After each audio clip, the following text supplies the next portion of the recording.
1910. Fall asleep to Hilarious History. The Phantom of the Neon Comet by Mark Twain. Copyright 2026. James Henderson. Chapter 1.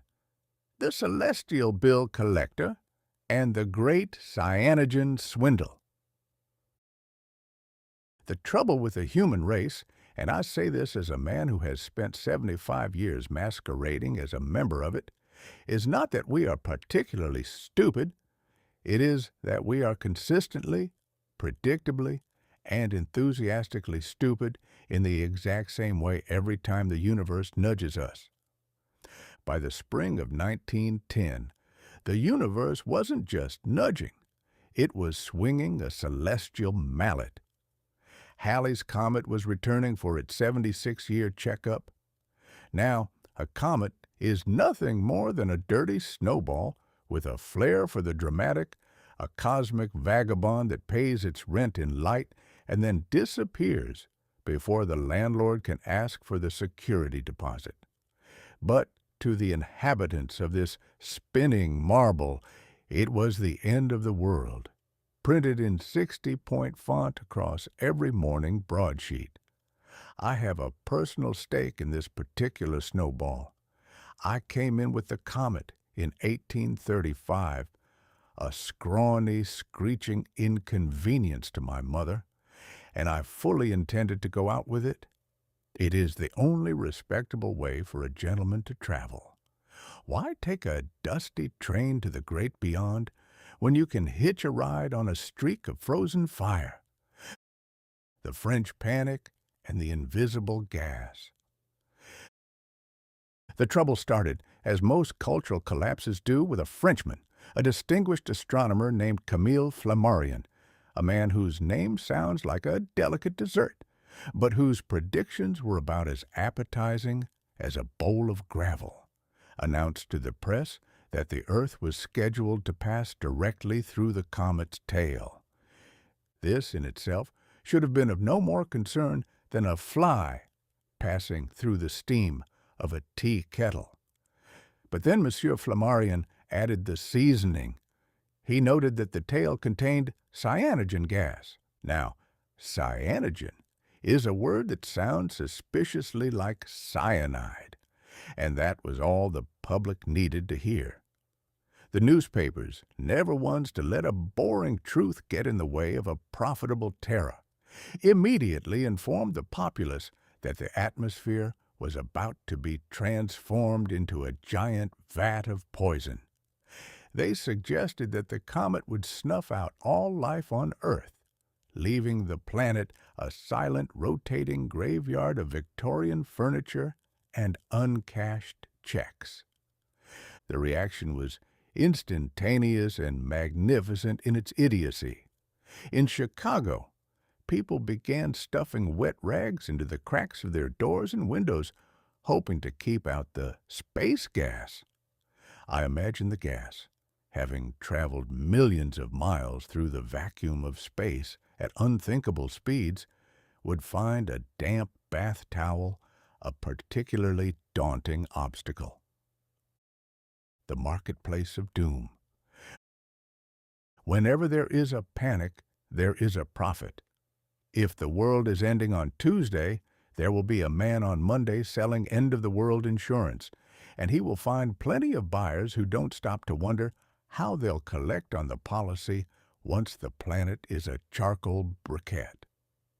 The year 1910 saw the birth of a new industry, the anti-comet industry. It was a glorious time for swindlers, charlatans, and men with enough brass in their necks to sell ice to a polar bear. The anti-comet pills. Enterprising doctors, most of whom had received their medical degrees from the back of a cigar box, began selling pills guaranteed to protect the internal organs from the effects of the toxic tail. They were mostly sugar and quinine, but they sold like cold beer in a desert. Comet-proof umbrellas. Apparently, the best defense against a celestial phenomenon of galactic proportions is a bit of oiled silk and some wire ribs. Gas masks. Surplus masks from various mining disasters were dusted off and sold at a premium. People sat in their parlors looking like oversized insects, waiting for the sky to turn purple. I watched all this from my porch, nursing a cigar and wondering if the comet wouldn't be doing the solar system a favor by finishing us off. We are a species that will ignore a slow-moving plague or a rotten political system, but give us a shiny light in the sky and a scary-sounding word like cyanogen, and we'll start wearing colanders on our heads and praying to the nearest telegraph pole. The night of the non-event. As the date of the intersection approached, May 18, 1910, the tension reached a fever pitch. In the rural South, churches were packed with people repenting for sins they hadn't even committed yet, just to be safe. In the cities, comet parties were the rage. People figured that if they were going to be gassed by a celestial wanderer, they might as well do it with a glass of champagne in their hand and a funny hat on their head. I spent that evening in my bed, feeling the weight of my 74 years. The comet was out there, dragging its million-mile veil of poison across the stars. I looked out the window and saw it, a ghostly, majestic smudge against the black. It didn't look like a killer. It looked like an old friend coming to pick me up for a long-overdue trip. The hours ticked by. Midnight came and went. The cyanogen failed to materialize. The atmosphere remained stubbornly breathable. The only thing that actually expired that night was the reputation of several prominent astronomers and the life savings of the people who had spent their money on comet-proof underground bunkers. By dawn, the world woke up with a collective headache and a profound sense of embarrassment. The wet rags were pulled out of the door frames, the gas masks were shoved back into the attic. The anti-comet pills were flushed down the privy, where they likely did more damage to the local plumbing than the comet ever did to the human race. A reflective post-mortem. What did we learn from the great cyanogen scare of 1910? Absolutely nothing. We learned that the human imagination is a terrifying tool when placed in the hands of a bored public. We learned that science is something people believe in only until a man with a louder voice tells them a ghost story. And I learned that my exit was indeed synchronized with the heavens. The comet had done its job. It had reminded the world that there are forces far larger than our petty squabbles over borders and bank accounts. It also provided me with the perfect comedic backdrop for my departure. While everyone else was busy worrying about the sky falling, I was busy packing my bags for the trip I'd been planning since 1835. People ask me, through this box of lightning you're currently using to hear my voice, if I was scared. Scared. My dear friends, I was delighted to be part of a universe that can produce something as beautiful as a comet and something as ridiculous as a man selling comet pills is the greatest joke ever told. The year 1910 was just beginning, and while the comet had failed to kill us, the rest of the year was lining up to try its hand at the job. From sinking kings to burning forests, the world was about to prove that you don't need a poison-tailed star to cause a catastrophe. You just need a few humans and a bit of time. Summary of the 1910 comet craze. Item: the threat, the cure, the reality. Cyanogen gas. Instant suffocation of the Earth's population. Wet rags, gas masks, and prayer. A gas so diluted it couldn't kill a mosquito. The comet's tail. A physical collision that would brush the Earth. Anti-Comet pills and comet-proof umbrellas. A beautiful, harmless light show. Social order. Total collapse and mass hysteria. Comet parties and repentance. A lot of people feeling very silly on May 19th. It was a grand opening for a grand year. I've always said that the secret to a good story is a strong beginning and a graceful exit. The comet gave us both. Now, if you'll excuse me, I believe there are some European kings about to have a very bad afternoon, and I'd hate to miss the fun. Chapter 2. The Symmetry of Frauds and the Death Watch Picnic. The Almighty, for all his inscrutable ways and his penchant for letting mosquitoes into the Garden of Eden, has a truly magnificent sense of irony. He is, at heart, a dramatist who appreciates a good set of bookends. In 1835, I arrived on this planet as a scrawny, unimportant bundle of noise in Florida, Missouri. That same year, Halley's Comet was streaking across the sky like a celestial bill collector coming to see if the Earth had finally developed any manners. I have always felt a kinship with that frozen rock. We are both unaccountable frauds, appearing out of the darkness to startle the neighbors, staying just long enough to make ourselves a nuisance, and then retreating into the void before anyone can hand us a bill for the damages. By 1910, I had spent several years publicly announcing my intention to depart with the comet. I told anyone who would listen. I came in with Halley's Comet in 1835. It is coming again next year, and I expect to go out with it. It will be the greatest disappointment of my life if I don't. It was the only piece of travel planning I had ever done that didn't involve a lost suitcase or a late steamboat. The most public pulse in America. There is a particular kind of ghoulishness that settles over the press when they realize a famous man is approaching his expiration date. It is not quite malice, but it certainly isn't sympathy. It's more like the way a group of boys watches a particularly large firecracker. They don't necessarily want it to blow up now, but they'd be awfully annoyed if they missed the bang.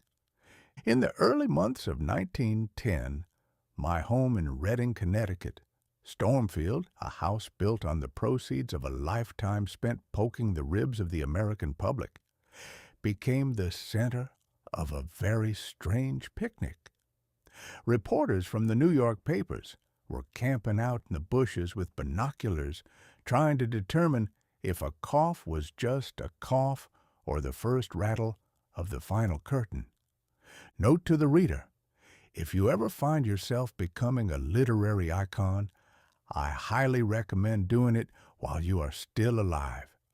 Once you're dead, people start saying nice things about you, and there is no way to tell them they're being sentimental idiots. The press had transformed my mortality into a sporting event. They had charts. They had comet progress maps side by side with my health bulletins. I half expected the New York Times to start taking bets on which would arrive first, the comet's perihelion or my final breath. I was the only man in America whose morning coffee was a matter of international concern. If I had a second piece of toast, it was a rallying of the great man's spirits. If I skipped the toast, it was the shadow of the end deepens. The 1835 arrival, a comparison of calamities. To understand the beauty of the 1910 prophecy, one must look back at the chaos of my arrival. In 1835, the world was a very different place, though people were just as eager to believe the sky was falling. Feature: 1835, the arrival. 1910, the departure, means of travel, a dusty horse and buggy, a motor car that smells like a kerosene fire, communication, the Pony Express, mostly tired horses, the telegraph, and the box of lightning, the comet, a sign of divine wrath or bad luck, a source of poison gas and pill peddling, the man, a sickly infant with no teeth, a white-suited curmudgeon with a cigar. The symmetry was perfect. In 1835, the comet was a mystery. In 1910, it was a marketing opportunity. In 1835, I was a scream looking for a voice. In 1910, I was a voice looking for a graceful way to shut up. The fireworks mentality. The public didn't just want me to die, they wanted me to do it with theatrical flair. There was a general expectation that the moment the comet reached its brightest point, I would simply vanish in a puff of cigar smoke and a witty epigram.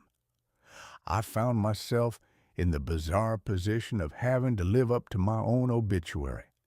Every day I stayed alive was, in a sense, a breach of contract with the American public.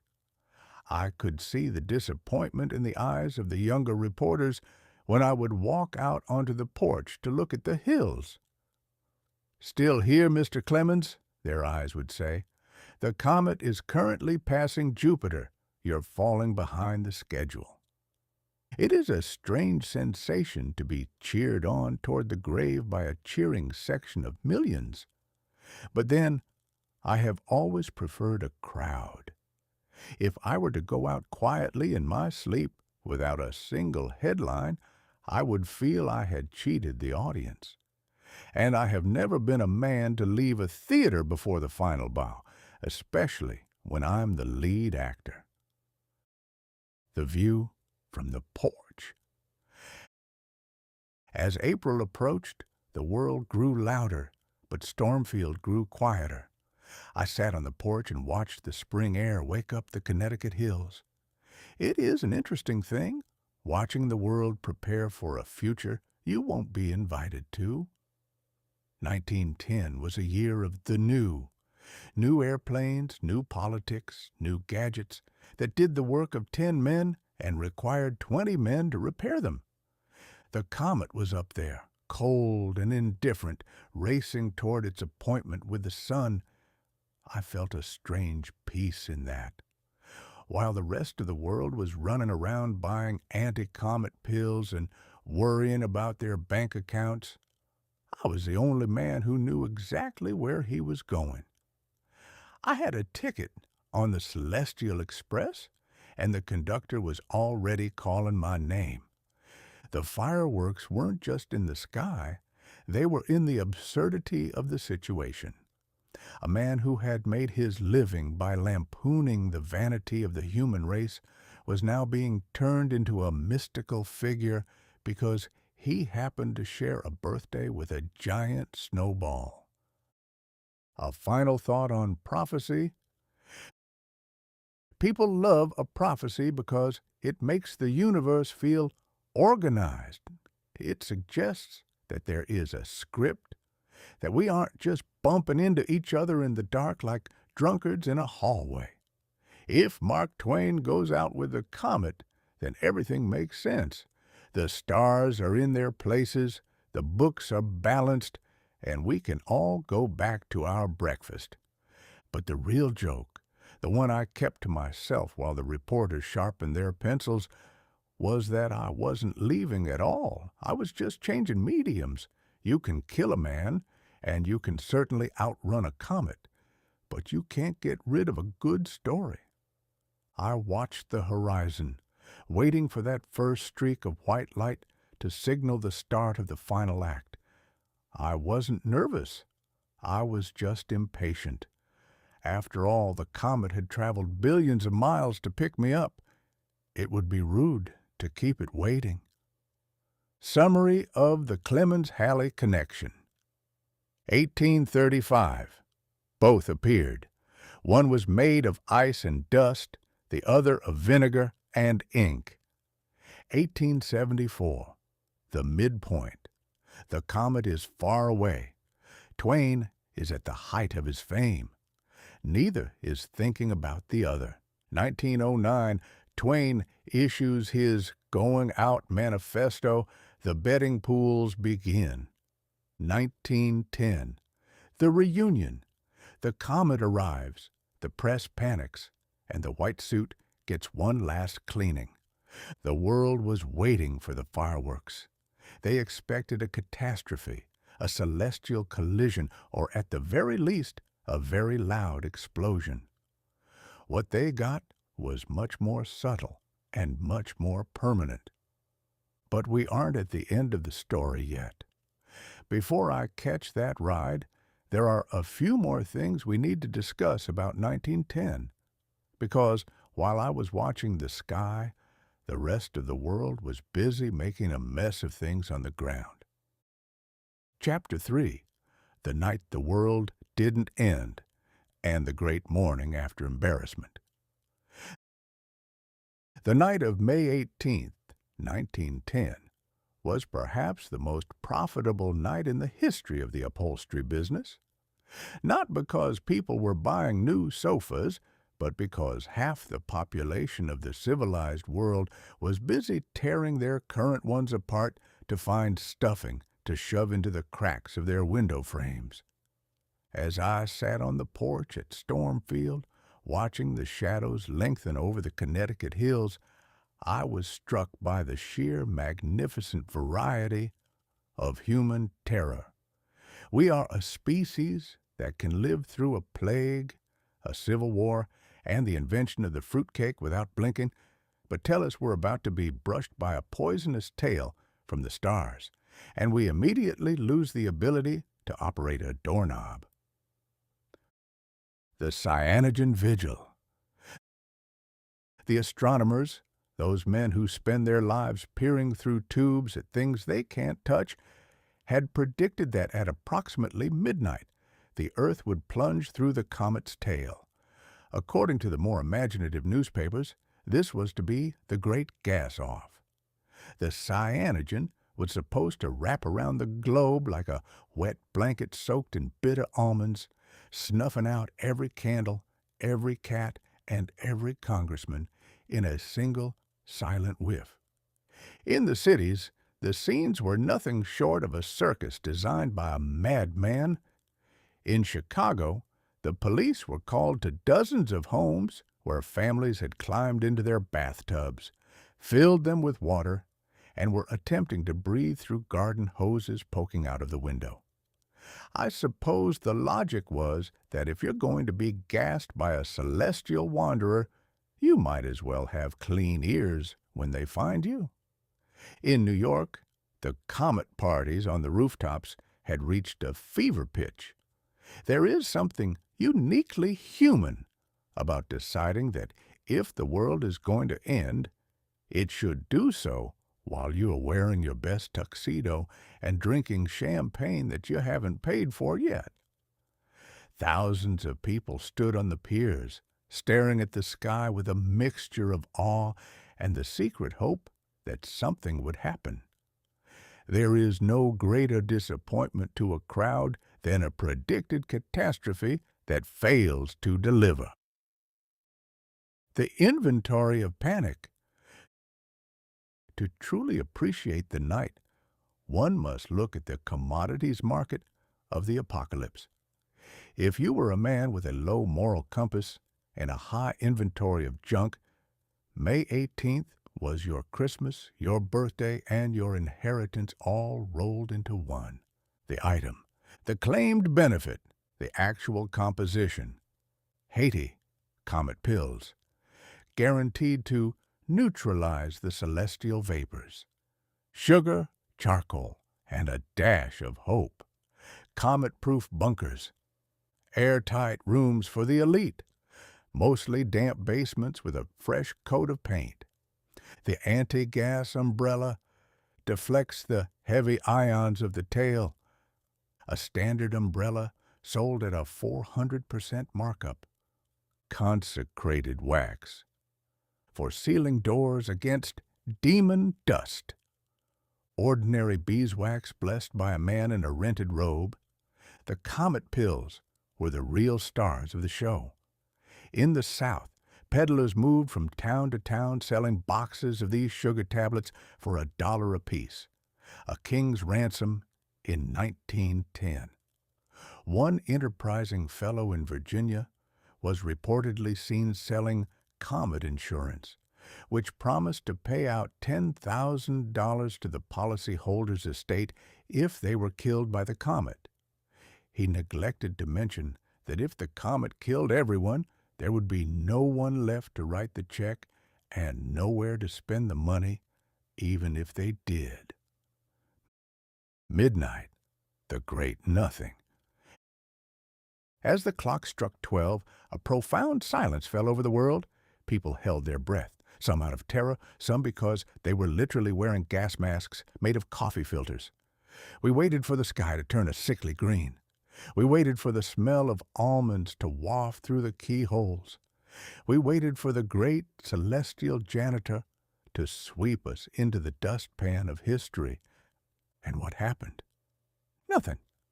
The stars continued to twinkle with their usual cold indifference. The wind blew through the trees, carrying nothing more toxic than the scent of pine and the distant sound of a neighbor's dog, wondering why everyone was still awake. The comet's tail, a structure of such ethereal thinness that it makes a ghost look like a heavyweight boxer, passed through our atmosphere without so much as rattling a window pane. Technically, we did pass through it. But as the scientists later explained, once it was safe to come out from under their desks, the tail of a comet is a vacuum's idea of a snack. There are more molecules of gas in a single puff of my cigar than there were in the entire section of the tail that touched the earth. We were worried about being drowned in a gallon of water, only to find out the water was actually a light mist 3 counties away. The morning after hangover, the dawn of May 19th, 1910, was the most awkward sunrise in human history. Imagine, if you will, the millions of people who woke up that morning. They had said their final goodbyes. They had confessed their secret sins to their neighbors, a move many would deeply regret by lunchtime. They had spent their life savings on Anti-Comet gadgets, and there they were, still alive, still staring at the same peeling wallpaper, and still facing a pile of bills that had stubbornly refused to be vaporized. The Anti-Comet pill sellers disappeared like shadows at noon. The men who had sold comet-proof bunkers were suddenly very hard to find. In the towns, there was a collective silent agreement never to speak of the garden hoses in the bathtubs again. The trouble with the end of the world is that it so rarely happens when it's convenient for your reputation. Mark Twain attributed. The embarrassment was palpable. It is one thing to be afraid of a lion. It is quite another to be afraid of a smudge of light that is 90 million miles away. The human race had been caught in a fit of hysterics over a cosmic feather duster, and the shame of it lingered far longer than the poison gas ever did. The final bow of the swindlers. The only people who didn't feel foolish were the swindlers. They were too busy counting their money. By the time the world realized it wasn't going to die, the comet pill magnates were already halfway to South America or setting up shop to sell magnetic liver pads in the next state over. I sat in my chair at Stormfield that morning, watching the sun climb higher. I felt a little bit of sympathy for the comet. It had come all this way, put on a magnificent show, and all it had managed to do was make a few thousand con men rich and a few million honest people looked like ninnies. But as I said, the year 1910 was not finished with us. The comet was just the opening act, the flamboyant magician who disappears in a puff of smoke before the real drama begins. While we were looking at the sky and worrying about our lungs, the foundations of the old world were starting to crack right under our feet. In Europe, a king was preparing to die, and with him, the last vestiges of the 19th century were being packed into a velvet-lined coffin. The comet had passed, the gas had failed, and the world was still spinning, but it was spinning toward a much more terrestrial kind of chaos. Let us leave the celestial snowballs behind for a moment. We have a funeral to attend, and in the world of 1910, a royal funeral was the only thing that could compete with an apocalypse for sheer expensive spectacle. Chapter 4. The Peacemaker's Final Nap and the Royal Family Reunion from Hell. If the month of May started with the world looking at the sky in a fit of astronomical hysterics, it continued with the world looking at a bed in Buckingham Palace with a fit of monarchical gloom. On May 6, 1910, King Edward VII, known to his subjects as Bertie and to his tailor as a very difficult set of measurements, decided he had seen enough of the 20th century. He had reigned for only 9 years, which, considering he spent nearly 60 years waiting for his mother, Queen Victoria, to stop occupying the throne, felt like a rather short shift. It's as if a man waited all day in a blizzard for a bus, only to have the bus break down 3 blocks after he finally climbed aboard. Edward was known as the peacemaker of Europe. This was a polite way of saying he was the only man who could get his nephews, cousins, and in-laws to sit at the same dinner table without throwing the silverware at one another. He was the glue holding the European royal houses together, and that glue was primarily composed of cigars, fine brandy, and a shared interest in high-stakes gambling. The Prince of Patience. To understand the morning of 1910, one must understand the man in the coffin. Edward was a man of vast appetites. He loved the theater, he loved the races, and he loved a good meal, often 3 or 4 of them in a single sitting. He was the personification of an era that was currently gasping for air. He had spent his life being the perpetual heir, a man whose primary job was to look decorative and not annoy his mother. When he finally took the crown, he did so with the enthusiasm of a man who had finally been given the keys to the candy shop after decades of staring through the window. But by 1910, the shop was closing. The doctors, in their infinite wisdom and with their bags of useless tinctures, stood around his bed as his lungs gave out. "I shall not give up. I shall go on. I shall work to the end," he reportedly said. It's a noble sentiment, though I suspect the end came as a bit of a relief. Being a king is a tiring business, especially when you have to spend half your time pretending you don't notice your nephew, the Kaiser, is building a navy specifically designed to sink your own. The funeral, the greatest costume party in history. If the comet was a celestial bust, Edward's funeral was a terrestrial masterpiece. On May 20th, London became the site of the most expensive, most decorated, and most heavily mustachioed gathering in human history. Imagine, if you will, 9 sovereigns on horseback riding through the streets of London, 9 kings. If you had thrown a single brick into that procession, you would have decapitated half the divine right of Europe and saved the world about 4 years of trench warfare. The Kaiser Wilhelm II, Edward's nephew, a man who possessed a mustache so sharp it could be used as a bayonet, and a personality that made a thunderstorm look like a sunny afternoon. The Tsar of Russia's representative looking nervously at the crowds, likely wondering if anyone in the back was hiding a bomb, a reasonable concern for a Romanov. The kings of Spain, Norway, Denmark, Greece, and Portugal, all following along in a somber line, looking like a collection of very expensive chess pieces that had lost their board.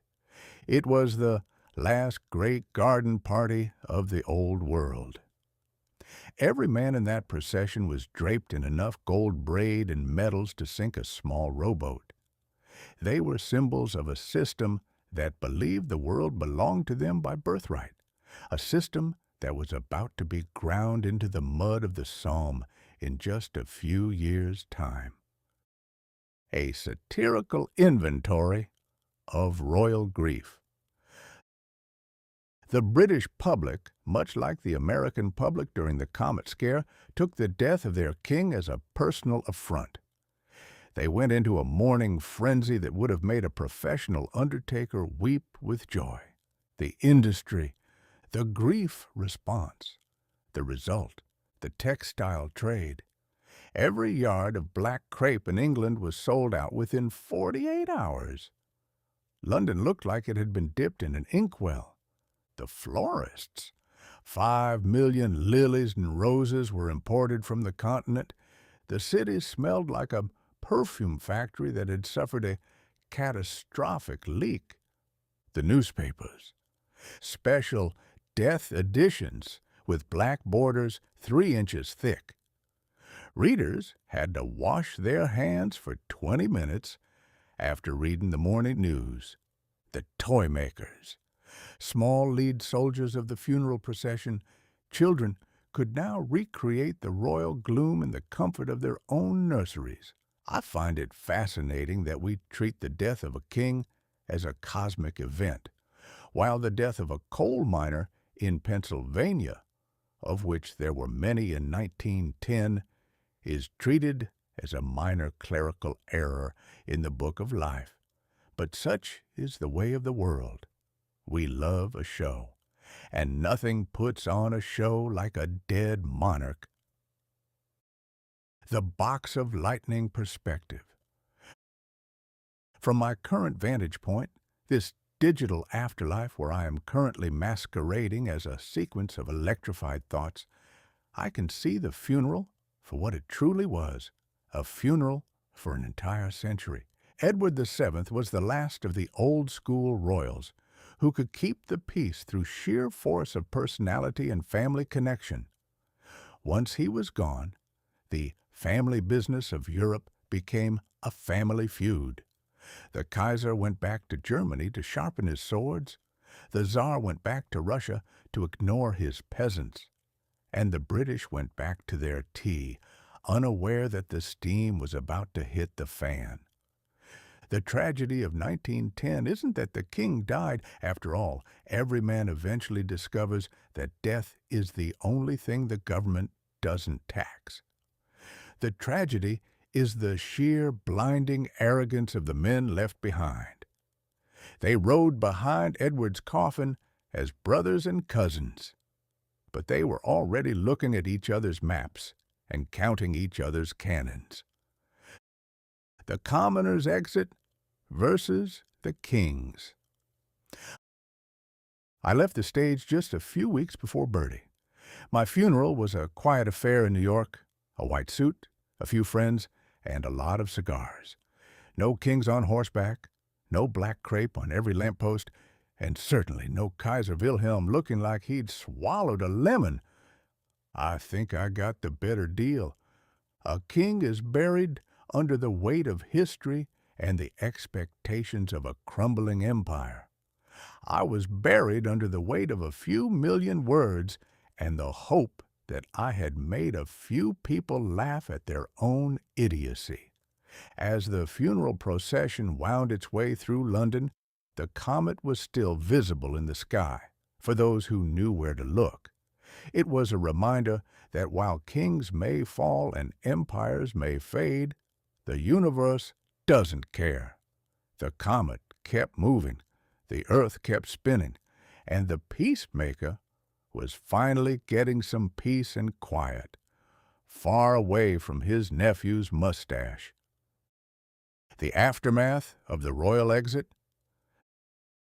The death of Edward VII left a vacuum in European diplomacy that was quickly filled with gunpowder and bad ideas. His son, George V, took the throne, a man who preferred collecting stamps to international intrigue. It was a bit like replacing a master chef with a man who was very good at organizing his spice rack.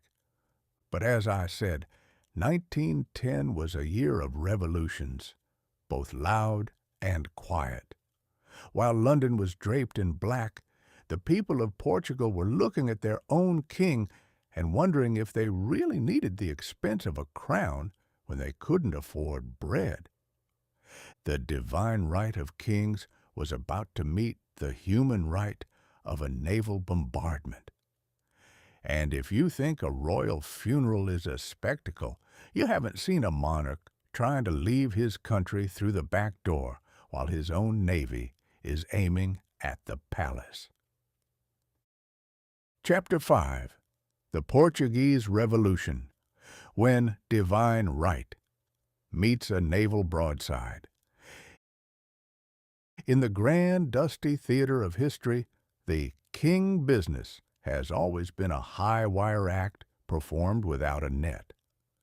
By October of 1910, the spectators were starting to get bored with the costumes and were beginning to look at the guy holding the ropes with a rather predatory gleam in their eyes. We have just finished discussing the funeral of Edward VII, a man who had the good sense to die while his throne was still standing. He went out in a blaze of black crape and international respectability. But while the British were busy polishing their mourning jewelry, the Portuguese were busy polishing their cannons. Enter King Manuel II, a young man of 20 who had the misfortune of inheriting a throne that was less of a seat of power and more of a ticking time bomb. His father and brother had been assassinated in the streets of Lisbon 2 years prior, a promotion that Manuel accepted with the same enthusiasm one might have for a gift-wrapped rattlesnake. The fragility of the gilded chair.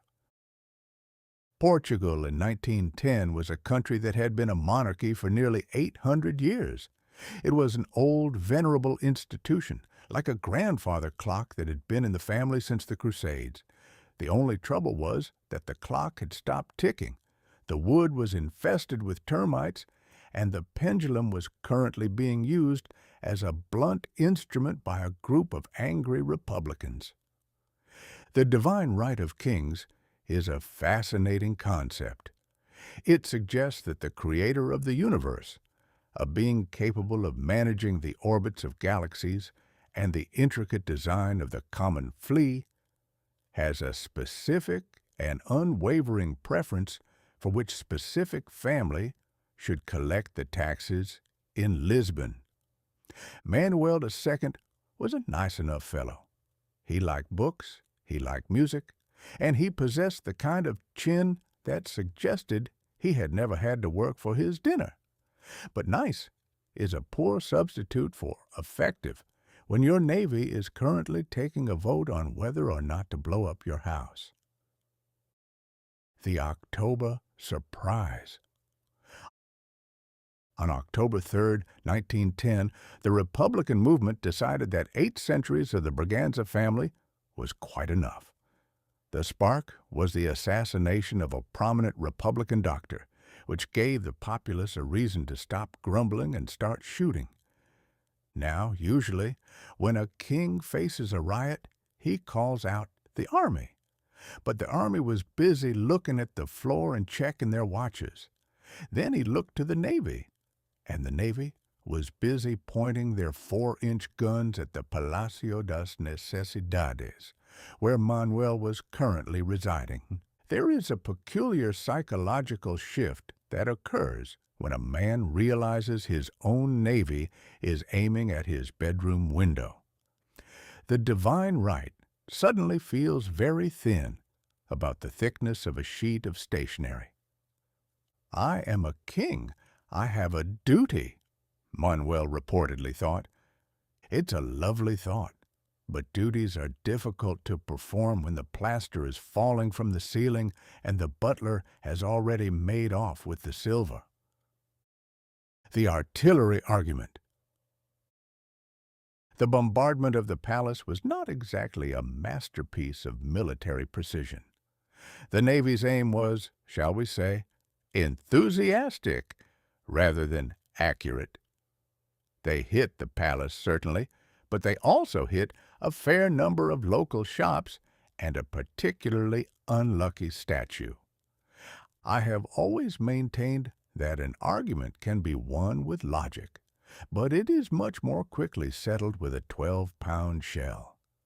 You can explain the historical necessity of a monarchy to a Republican until you are blue in the face, but once he starts lobbing explosives at your dining table, the nuances of the conversation tend to evaporate. The monarchy's defense, the Republican counterpoint. 800 years of tradition, 3 naval cruisers in the harbor, the grace of God, a well-organized street mob with rifles, a gold crown, a brand-new flag with green and red stripes, a dignified exit, a frantic dash to a yacht in the middle of the night. By October 5th, it was clear that the king business in Portugal was going into permanent receivership. Manuel, realizing that his divine right did not include immunity to shrapnel, decided it was time for a sudden and unscheduled vacation. The Great Escape with a very small suitcase. Manuel II fled the palace not in a golden carriage or under a canopy of state, but in a dusty motor car heading for the coast. He ended up at Ericeira, a small fishing village where the waves were high and the dignity was low. Imagine the scene: the King of Portugal, the descendant of explorers who had once claimed half the known world, standing on a beach waiting for a rowboat to take him to the royal yacht, the Amelia. He was wet, he was tired, and he was likely wondering why no one had mentioned that ruling a nation occasionally involved getting sand in your boots. He sailed for Gibraltar and eventually for England, where he spent the rest of his life as a quiet country gentleman, presumably looking at his crown every now and then and wondering if it had been worth the bother. He became the last king of Portugal, a title that carries a certain romantic weight but doesn't pay the rent. The birth of the Republic and the new management. Back in Lisbon, the Republicans were having a grand old time. They declared Portugal a republic, designed a new flag, and began the arduous process of discovering that running a country is much harder than simply criticizing the man who is currently doing it. They abolished titles of nobility, separated the church from the state, and promised a golden age of liberty and prosperity. It was the new management in action, and as is usually the case with new management, the first few years involved a lot of meetings, a fair amount of confusion, and a surprising number of people asking, "Wait, who's in charge of the mail now?" From my digital porch in the year 2026, I find it endlessly amusing. We humans are always trading one set of problems for another and calling it progress. We get rid of a king because he is expensive and ornamental, and we replace him with a committee that is twice as expensive and half as ornamental. twain's reflection on the crumbling crown. The Portuguese Revolution was a sign of the times. 1910 was the year the world decided it was tired of the old ways. The comet had come and gone, leaving the air exactly as it found it, but the political atmosphere was changing rapidly. The divine right was being replaced by the voter's right, which is essentially the same thing, except the voter is much harder to please and expects you to fix the potholes. Manuel II was just the first domino to fall. The Kaiser in Germany and the Tsar in Russia were watching the news from Lisbon with a certain tightness in their chests. They saw the naval shells hitting the palace and they heard the crowds cheering for the Republic. They thought it was a local Portuguese problem, a bit of Southern temperament. They were wrong. It was a contagion. The world was catching a fever for self-governance, and no amount of gold braid or royal weddings could cure it. The year 1910 was proving to be a very bad year for anyone who wore a hat made of jewels. Whether it was a comet from the sky or a cruiser from the harbor, the universe was sending a very clear message to the elite. The lease is up, and we're going to need you to move your furniture out by the end of the month. Summary of the Portuguese change of ownership. Before October 3rd, a monarchy with a tragic history and a young, nervous king. During October 4th, a very loud disagreement involving heavy artillery and the palace walls. After October 5th, a republic, a king in exile, and a lot of people wondering where they could get the new flag. But Portugal was just one corner of the map. While the Portuguese were redesigning their government, the British were busy trying to stitch a new country together at the bottom of Africa. It was called the Union of South Africa, and it was a bold experiment in unity that forgot to include about 80% of the people who actually lived there. Chapter 6. The Union of South Africa. A shotgun wedding with extra sand. If there is one thing the British Empire loved more than a crisp cup of tea and a brisk walk through someone else's territory, it was the committee. By 1910, the British had perfected the art of the committee to such a degree that they could take a perfectly simple disaster and turn it into a complicated, multi-volume tragedy with gold-embossed spines. We must now turn our gaze south, far south, to the bottom of the African continent. This was the year of the Union of South Africa. It was an ambitious, expensive, and profoundly confused attempt to take 4 separate colonies that had spent the last decade shooting at one another and tell them, now, children, let's all share the same sandbox and pretend we're a family. The Boer War hangover. To understand the Union of 1910, you have to understand the Boer War that preceded it. It was a charming little conflict where the British Empire, the most powerful force on earth, spent 3 years trying to convince a group of stubborn Dutch farmers, the Boers, that they really ought to be British. The British won, of course, but it was a kind of victory that makes you want to go home and lie in a dark room with a damp cloth over your eyes.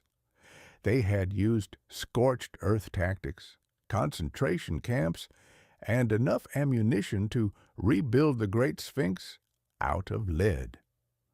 By the end of it, the British were exhausted, the Boers were furious, and the actual majority of the population, the black South Africans, were left wondering when the civilized people were going to stop setting everything on fire. In 1910, London decided the best way to fix a blood-soaked divorce was a shotgun wedding. The 4 ingredients of a muddle. The Union of South Africa was created by stitching together 4 distinct territories. It was like trying to make a quilt out of sandpaper, silk, barbed wire, and a very angry badger. Colony. The vibe, the contribution. Cape Colony, established British. Old money, high tea, and a vague sense of superiority. Natal. Sugar and empire. Lots of tea plantations and people who missed the London fog. Transvaal. Gold and grudges. Boer territory with enough gold to buy the moon and a deep dislike of the Queen. Orange River Colony. Farms and frustration.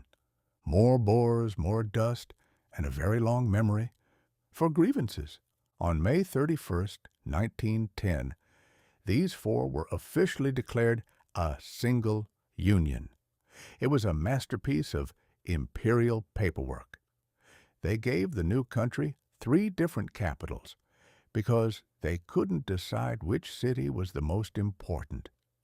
Pretoria got the administration, Cape Town got the parliament, and Bloemfontein got the courts.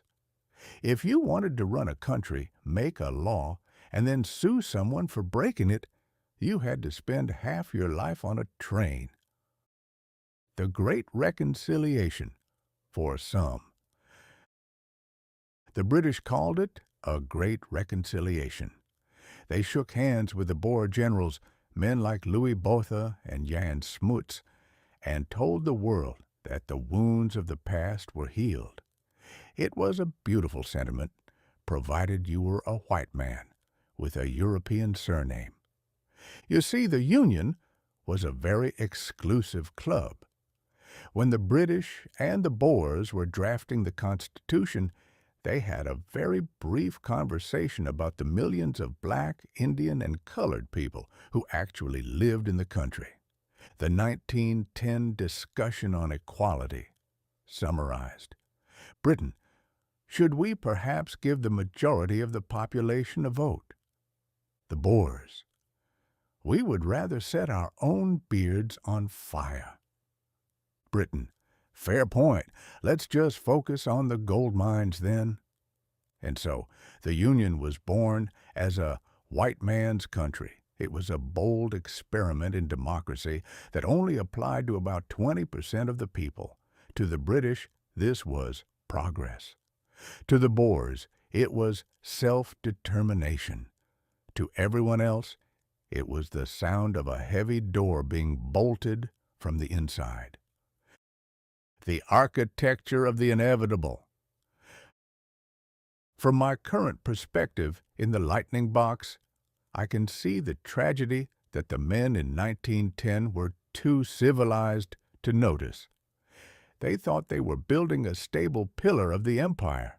In reality, they were building a pressure cooker and then welding the lid shut.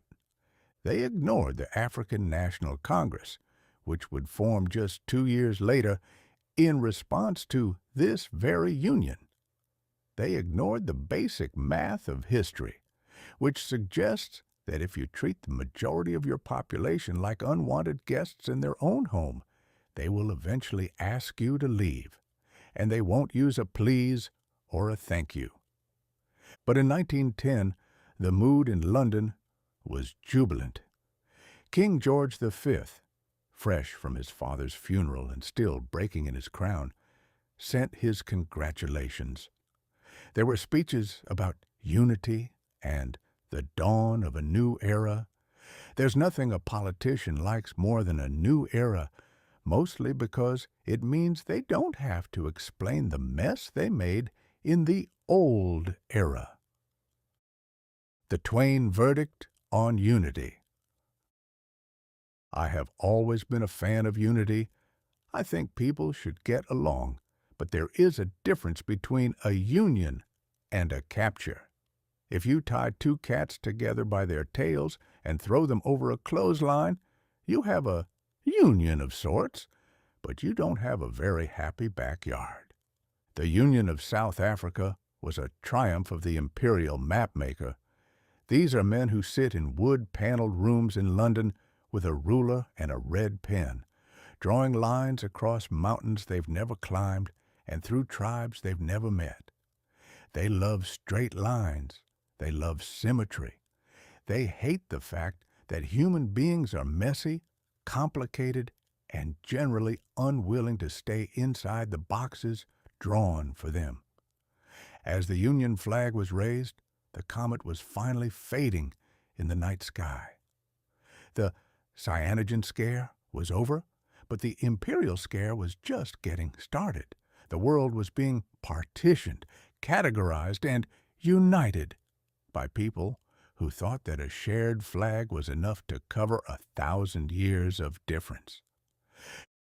Transitioning to the moral year. As we leave the dusty plains of the Transvaal and the polished halls of Cape Town, we see that 1910 was not just a year of changing maps. It was a year of changing morals. While the British were busy excluding people from their new government in Africa, the Americans were busy trying to include everyone in their new moral crusades back home. The world was entering a phase of intense self-improvement, which is usually a sign that people are about to start being exceptionally annoying to their neighbors. From the founding of the Boy Scouts to the outlawing of immoral interstate travel, the human race was deciding that it was finally time to grow up. And as we know, whenever humanity decides to grow up, the first thing they do is start making rules that no one can actually follow. Chapter 7. The Man Act, Geography, Guilt, and the Great Interstate Sin Check. By the middle of 1910, the American government had realized something profound. It had run out of Indians to fight. The frontier was officially closed, and the comet had failed to kill all the sinners.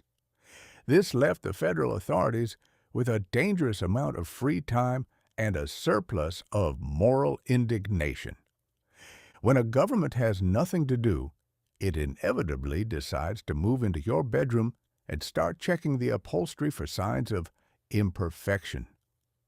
In June of 1910, this urge manifested as the White Slave Traffic Act, more commonly known as the Mann Act, named after Congressman James Robert Mann, a man who, by all photographic evidence, possessed a beard that could filter coal dust and a facial expression that suggested he had just bitten into a very sour lemon. The law was designed to stop human trafficking. On the surface, this was a noble goal. No one, not even a hardened curmudgeon like myself, is in favor of slavery of any color or variety. But the American legislator has a peculiar talent for taking a specific problem and solving it with a law so vaguely worded that it accidentally outlaws half the activities of a healthy adult population. The immoral purpose trap. The Mann Act made it a federal crime to transport any woman or girl across state lines for prostitution or debauchery or for any other immoral purpose. It was that last phrase, any other immoral purpose, that turned the United States into a giant continental trap. Immoral is a word that means whatever the man with the badge wants it to mean at 3 o'clock on a Tuesday. To a Methodist, dancing is immoral. To a gourmet, a well-done steak is immoral. To a politician, telling the truth is frequently considered a lapse in judgment. Suddenly, the simple act of crossing a bridge from New York to New Jersey with a lady friend became a legal odyssey. If you weren't married to her, and you didn't have a very good explanation for why you were bringing her to a picnic in another state, you were technically a white slaver. The geography of virtue. I have always found the concept of state lines to be a source of endless amusement. It suggests that a sin committed in Peoria is a local matter, but the same sin committed 10 feet across the border in Iowa is a matter for the Supreme Court. Imagine the logic. Scenario A. You take a woman across the street in St. Louis for an illicit weekend. The local police might tusk, but the Republic stands firm. Scenario B. You take that same woman across the Mississippi River into Illinois. Suddenly, the Department of Justice is involved, the FBI is sharpening its pencils, and you are a threat to the moral fabric of the Western world. Does the air change when you cross a state line? Does the water taste more righteous? Apparently, the federal government believed that debauchery gained a specific, dangerous velocity the moment it crossed a surveyor's mark. Action. Legality in 1909. Legality in 1910. The Mann Act era. Taking a train to Jersey with a friend. A boring commute. A potential 5-year prison sentence. Buying a lady a ticket to Maryland. An act of gallantry. Transporting for immoral purposes. Checking into a hotel as Mr. and Mrs. Smith. A standard Tuesday. A federal investigation into your travel itinerary. Eloping across the border. A romantic gesture. A race against the federal marshal. The case of Jack Johnson. Morality as a weapon. If you want to see how a moral law is actually used, you don't look at the choir boys. You look at the men the government doesn't like. The first great victim of the Mann Act wasn't a slave trader at all. It was Jack Johnson, the first black heavyweight champion of the world. Johnson had the audacity to be a magnificent athlete, a wealthy man, and, worst of all to the fragile egos of the 1910s, a man who preferred the company of white women.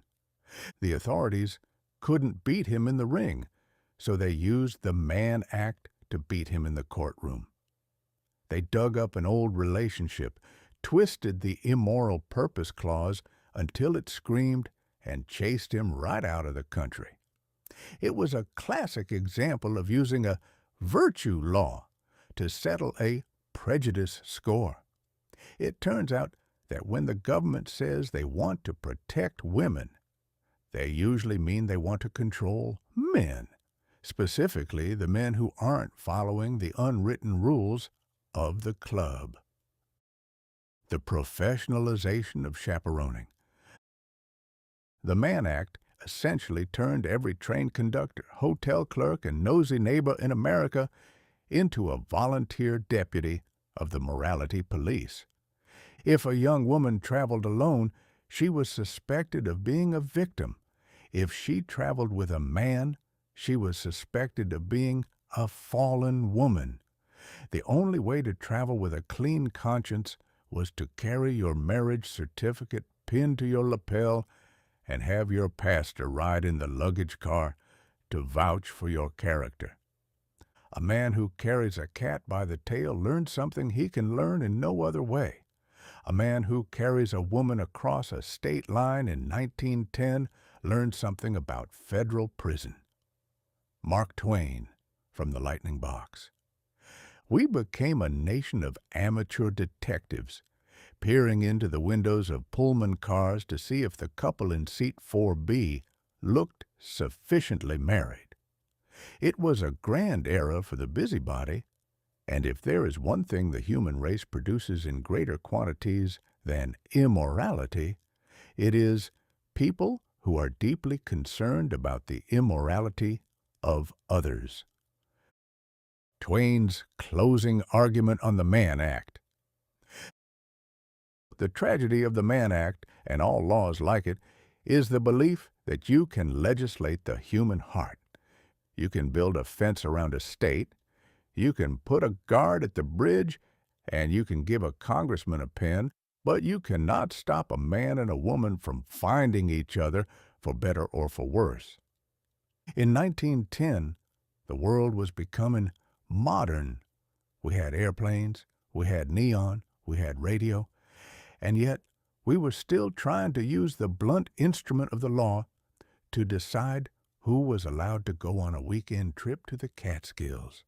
The comet had come to tell us we were insignificant specks in a vast universe. The Mann Act came to tell us that even as specks, we weren't allowed to have any fun without a federal permit. As we leave the courtrooms and the scandalous headlines of the Mann Act, we find that the drive to improve the youth was not limited to the bedroom. If we couldn't stop the adults from sinning, we could at least take the children into the woods and teach them how to tie knots until they were too tired to think about debauchery. Transition from the bedroom to the bivouac. Yes, while the Department of Justice was busy checking the marriage licenses of travelers, a group of men led by William D. Boyce and Ernest Thompson Seton was founding the Boy Scouts of America. The logic was simple. If the city is a den of vice, as the Mann Act suggested, then the only way to save the next generation was to march them into the forest, give them a hatchet, and hope they didn't accidentally chop their own toes off before they learned how to be trustworthy, loyal, and helpful. Chapter 8, The Boy Scouts, A Guide to Getting Lost with Purpose. By February of 1910, the American establishment had reached a collective conclusion. The American boy was in grave danger of becoming civilized. This, in the parlance of the time, was a polite way of saying he was becoming soft, indoor-dwelling, and, heaven forbid, might one day prefer a clean collar to a mud-stained shirt. The frontier was closed. The buffalo were gone. The Indians had been moved onto reservations or into Buffalo Bill's Wild West show. The great outdoors was being rapidly partitioned into suburbs and parking lots for those chugging motor carriages I've already disparaged. There was a genuine panic that, without a wilderness to conquer, the American youth would spend his days reading dime novels and developing a delicate constitution, much like a Victorian houseplant. Thus, on February 8, 1910, the Boy Scouts of America was incorporated in Washington, D.C. It was an organization designed to take the chaos of boyhood, wrap it in a khaki uniform, and march it into the woods to learn skills that were becoming entirely obsolete in a world of electric lights and indoor plumbing. The myth of the helpful stranger. The founding of the BSA is shrouded in the kind of legendary fog that usually surrounds the birth of a religion or a new brand of patent medicine. As the story goes, an American businessman named William D. Boyce was lost in a thick London fog in 1909.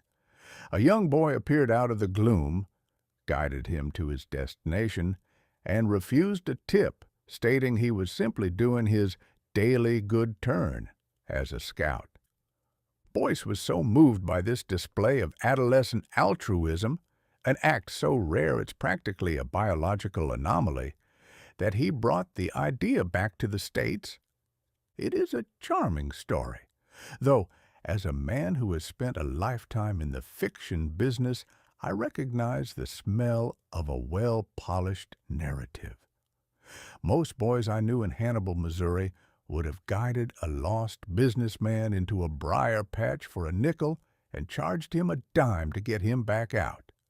But 1910 was a year for noble intentions. The three-headed monster of character. The Boy Scouts didn't just happen. They were synthesized from three distinct brands of manliness. It was a recipe for the perfect human being, or at least a very well-behaved one.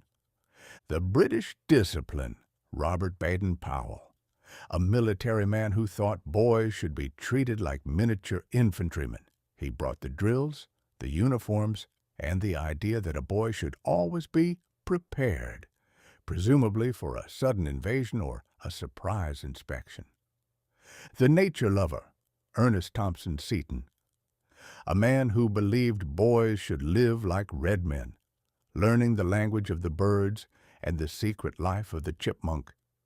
He brought the woodcraft and the idea that sleeping on a rock builds character. The pioneer, Daniel Carter Beard, a man who looked like he had been carved out of a hickory stump. He brought the Sons of Daniel Boone vibe, emphasizing that every boy should know how to skin a rabbit, even if his family lived in a Manhattan apartment. The uniform, a khaki invitation to humiliation. The uniform was a stroke of genius. There is nothing that suppresses a boy's natural urge to commit arson quite like putting him in a stiff, uncomfortable outfit that makes him look like a very small, very serious forest ranger. The hat alone, the lemon squeezer, was a marvel of aerodynamic instability. It was designed to stay on your head during a hurricane, but would fly off if you looked at a cloud too quickly. And the neckerchief, a versatile piece of cloth that could be used as a bandage, a signal flag, or, more commonly, a way for your mother to drag you home when you were late for supper. The merit badge, the first achievements. The Boy Scouts introduced the world to the merit badge, a system of rewards that allowed a boy to wear his ego on his sleeve, literally. If you could tie a knot that didn't immediately disintegrate, you got a badge. If you could identify a tree without calling it the tall leafy thing, you got a badge. It was the first time in history that childhood was gamified. Boys began collecting badges like Magpie collects shiny bottle caps. However, I found the selection of skills to be somewhat disconnected from the reality of 1910. The merit badge, the scout skill, the likely 1910 city reality, fire making, rubbing two sticks together until you faint, using a match to light a gas stove in 3 seconds, tracking, following the hoof prints of a deer through a meadow, following the soot trail of a coal truck to the nearest pub, knots, the sheepshank, the bowline, and the clove hitch, trying to untie your shoelaces after they've been soaked in a gutter, signaling, sending Morse code with 2 flags and a lot of arm waving, using the telephone to call your grandmother. The Scout Law, a list of impossible virtues. The heart of the movement was the Scout Law. Every boy was expected to be trustworthy, loyal, helpful, friendly, courteous, kind, obedient, cheerful, thrifty, brave, clean, and reverent. 12 adjectives. I have met many men in my 74 years, including presidents, kings, and the most sanctimonious of clergy, and I have never met a single one who was all 12 of those things at the same time for more than 15 minutes. To ask a 12-year-old boy to be cheerful while he is being eaten by mosquitoes in a damp tent, or thrifty when there is a candy store within 3 miles, is to ask for a miracle on par with the parting of the Red Sea.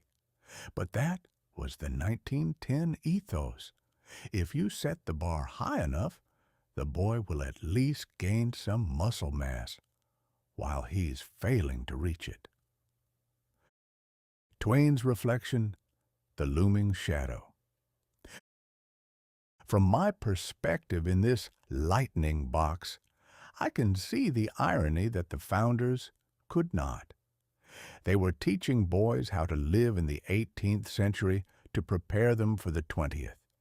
They were teaching them how to build bridges out of logs and vine, while the world was building them out of steel and rivets. But there was a darker irony. By teaching these boys to march in step, to obey orders without question, and to find glory in a uniform, the Boy Scouts were unwittingly preparing a generation for the Great War that was only 4 years away. The camping trip was about to become the trench, and the merit badge was about to become the service medal. In 1910, however, it was all innocent fun. It was a way to keep the boys out of the pool halls and the immoral interstate travel we discussed in the last chapter. It was a movement that told the American boy, the world is getting smaller and the machines are taking over, but as long as you have a piece of string and a sense of direction, you are still a king of the wilderness. I like the Scouts. I really do. Any organization that encourages a boy to be thrifty is doing the parents a service, and any group that teaches cleanliness is performing a task that even the most dedicated mother eventually abandons in despair. As the first troops were being formed in 1910, the Great Burn was about to happen in the West, a real-life test for the forest lovers, and a new holiday was being cooked up in Washington State to honor the men who were footing the bill for all these uniforms and merit badges. Chapter 9. Father's Day. The consolation prize for the man who pays the toll. By June of 1910, the American calendar was becoming as crowded as a boarding house at dinner time. We had days for the independence of the nation, days for the labors of the working man, and days for the mourning of the dead. We even had Mother's Day, an institution established a few years prior by Anna Jarvis, which had successfully convinced every child in the Republic that if they didn't present their mother with a carnation and a look of profound repentance in May, they were essentially destined for the gallows. But for the American father, the calendar was a barren wasteland. The father was the forgotten ghost of the domestic machine. He was the man who went into the dark maw of the factory or the office at dawn and returned at dusk, smelling of coal smoke and clerical fatigue, only to be asked for his paycheck and told to wipe his boots. On June 19, 1910, in Spokane, Washington, this changed. Or rather, it began its long, slow, agonizing crawl toward becoming a permanent fixture of our collective guilt. This was the day of the first Father's Day, a holiday born of a noble sentiment, but destined, like all good things, to be commercialized until it became a mandatory annual tribute of unwanted neckwear. The daughter of the Civil War. The holiday was the brainchild of a woman named Sonora Smart Dodd. Now, Sonora was a woman of character and vision. She sat in a church in 1909 listening to a Mother's Day sermon, one of those flowery orations that paints every mother as a cross between a saint and a delicate porcelain vase, and she thought of her own father, William Jackson Smart. William was a Civil War veteran. He wasn't a saint, and he certainly wasn't a porcelain vase. He was a man who had survived the horrors of the battlefield only to face a more daunting challenge, raising 6 children on his own after his wife died in childbirth. He was mother, father, disciplinarian, and chief financier to a brood of 6 in a farmhouse in rural Washington. Sonora realized that while mothers were being celebrated with poems and pastries, the fathers were being treated like the furniture, useful, perhaps, but not worth a parade. She approached the Spokane Ministerial Alliance and the YMCA, demanding a day to honor the men who did the heavy lifting without the halo. The scheduling of sentiment. She originally wanted the day to be June 5th, her father's birthday, but the ministers, men who have never been known for their speed when a new idea is presented, replied that they needed more time to prepare their sermons. Apparently, a mother's love can be praised on short notice, but finding something nice to say about a father requires an extra 2 weeks of research and a great deal of divine inspiration. And so, the third Sunday in June was chosen. In 1910, the first celebration involved a modest distribution of roses. If your father was living, you wore a red rose. If he had departed for the great payroll in the sky, you wore a white rose. It was a simple, quiet affair. There were no world's best dad mugs. There were no power tools on sale. There was just a sense of, well, I suppose he has been rather helpful with the rent, hasn't he? The great domestic hierarchy. I have always been fascinated by how we categorize our parents. In the American imagination of 1910, the mother was the heart, and the father was the wallet. One provided the moral compass, the other provided the coal for the stove. The parent. The 1910 ideal, the expected tribute, mother, a being of pure light and self-sacrifice, tears, carnations, and a handwritten poem. Father, a silent provider with a stern mustache, a grunt of recognition, and perhaps a clean pipe. The trouble with Father's Day, and the reason it took nearly 60 more years to become a federal holiday, was that fathers themselves were deeply suspicious of it. A man of 1910 didn't want to be honored. He didn't want a rose pinned to his lapel like he was a prize-winning heifer at the county fair. To the Victorian father, sentiment was something you indulged in privately, usually after 3 fingers of bourbon and when no one was looking. The general consensus among the men of my generation was that if you were doing your job right, no one noticed you. You were like the foundation of a house, necessary, invisible, and generally covered in dirt. To have a day dedicated to your service felt dangerously close to being retired or worse, being pitied. The consolation prize, the rise of the useless gift. As the years rolled on from that first Spokane celebration, the market realized that Father's Day was a golden opportunity to sell the things that no man in his right mind would ever buy for himself. Before the invention of Father's Day, a man bought a tie when his old one was so stained with tobacco and gravy that it could stand up on its own. After 1910, he began receiving them as tributes. The necktie, a silk noose designed to remind the father that he is tethered to his desk. The socks, because nothing says, I cherish your guidance, like a pair of reinforced wool hose. The novelty item, a pipe shaped like a trout, or a paperweight that says, Boss, which is the cruelest joke of all, considering he is the only person in the house who isn't actually in charge of anything. When I was a boy of 14, my father was so ignorant I could hardly stand to have the old man around. But when I got to be 21, I was astonished at how much the old man had learned in 7 years. Mark Twain, the real one, not the lightning box version.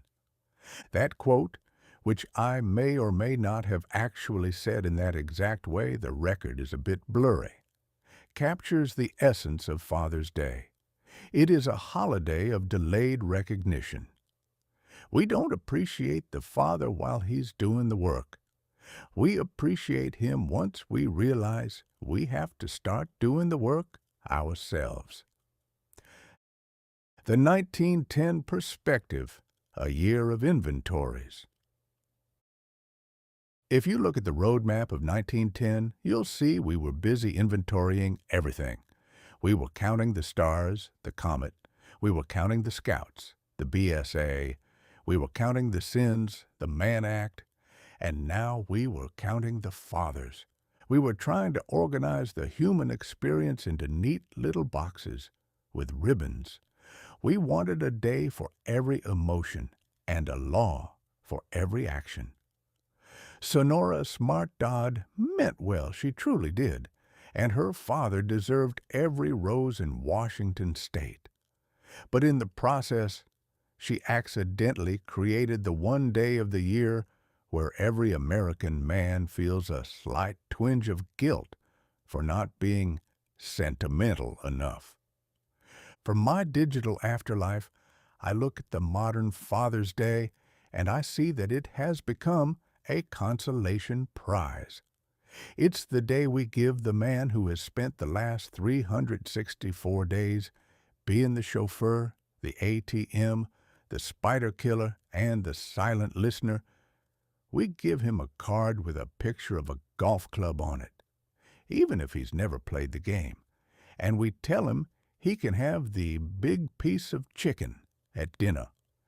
It is a charmingly inadequate gesture, but then fatherhood itself is a series of inadequate gestures met with profound responsibility. Transition, the fire on the horizon. As the roses were being handed out in Spokane, the air in the west was beginning to smell of something other than flowers. While the families of 1910 were sitting down to their first Father's Day dinners, the great forests of Idaho and Montana were drying out under a relentless sun. The big burn was coming. It would be a test of manhood, a test of the new Forest Service, and a reminder that while humanity was busy making up holidays and rules for interstate travel, nature was busy preparing a catastrophe that would make a comet's tail look like a flickering candle. Chapter 10. The Big Burn, Nature's Veto Power and the 3-million-acre match. If the first half of 1910 was dedicated to the human race making a fool of itself via imaginary space gas and royal funerals, the second half was dedicated to nature, reminding us that she owns the lease on this planet and can evict us whenever she feels like a change in scenery. In the summer of 1910, the American West was less of a frontier and more of a continental tinderbox. We have a habit, as a species, of looking at a forest and seeing a lifetime supply of toothpicks and Victorian floorboards. We forget that a tree is essentially a very slow-moving explosive that is waiting for the right moment to go off. That moment arrived in August. It was called the Big Burn or the Big Blow-Up, depending on how much of your property had just been converted into ash. It was a fire so large it didn't just burn the woods, it burned the very idea that man was in charge of the wilderness. The summer of the Dust Bowl's ancestor. The summer of 1910 in Idaho, Montana, and Washington was as dry as a sermon on a Sunday afternoon in a dry county. The rain had vanished in May, presumably following the comet into the void. By August, the forest floor was covered in duff, a layer of needles and twigs so parched that if you looked at them too sternly, they might spontaneously combust. The United States Forest Service was only 5 years old at the time. It was a fledgling group of enthusiastic young men, led by Gifford Pinchot, who believed that with enough gumption and a very sharp shovel, they could manage the great American wilderness like a well-kept backyard garden.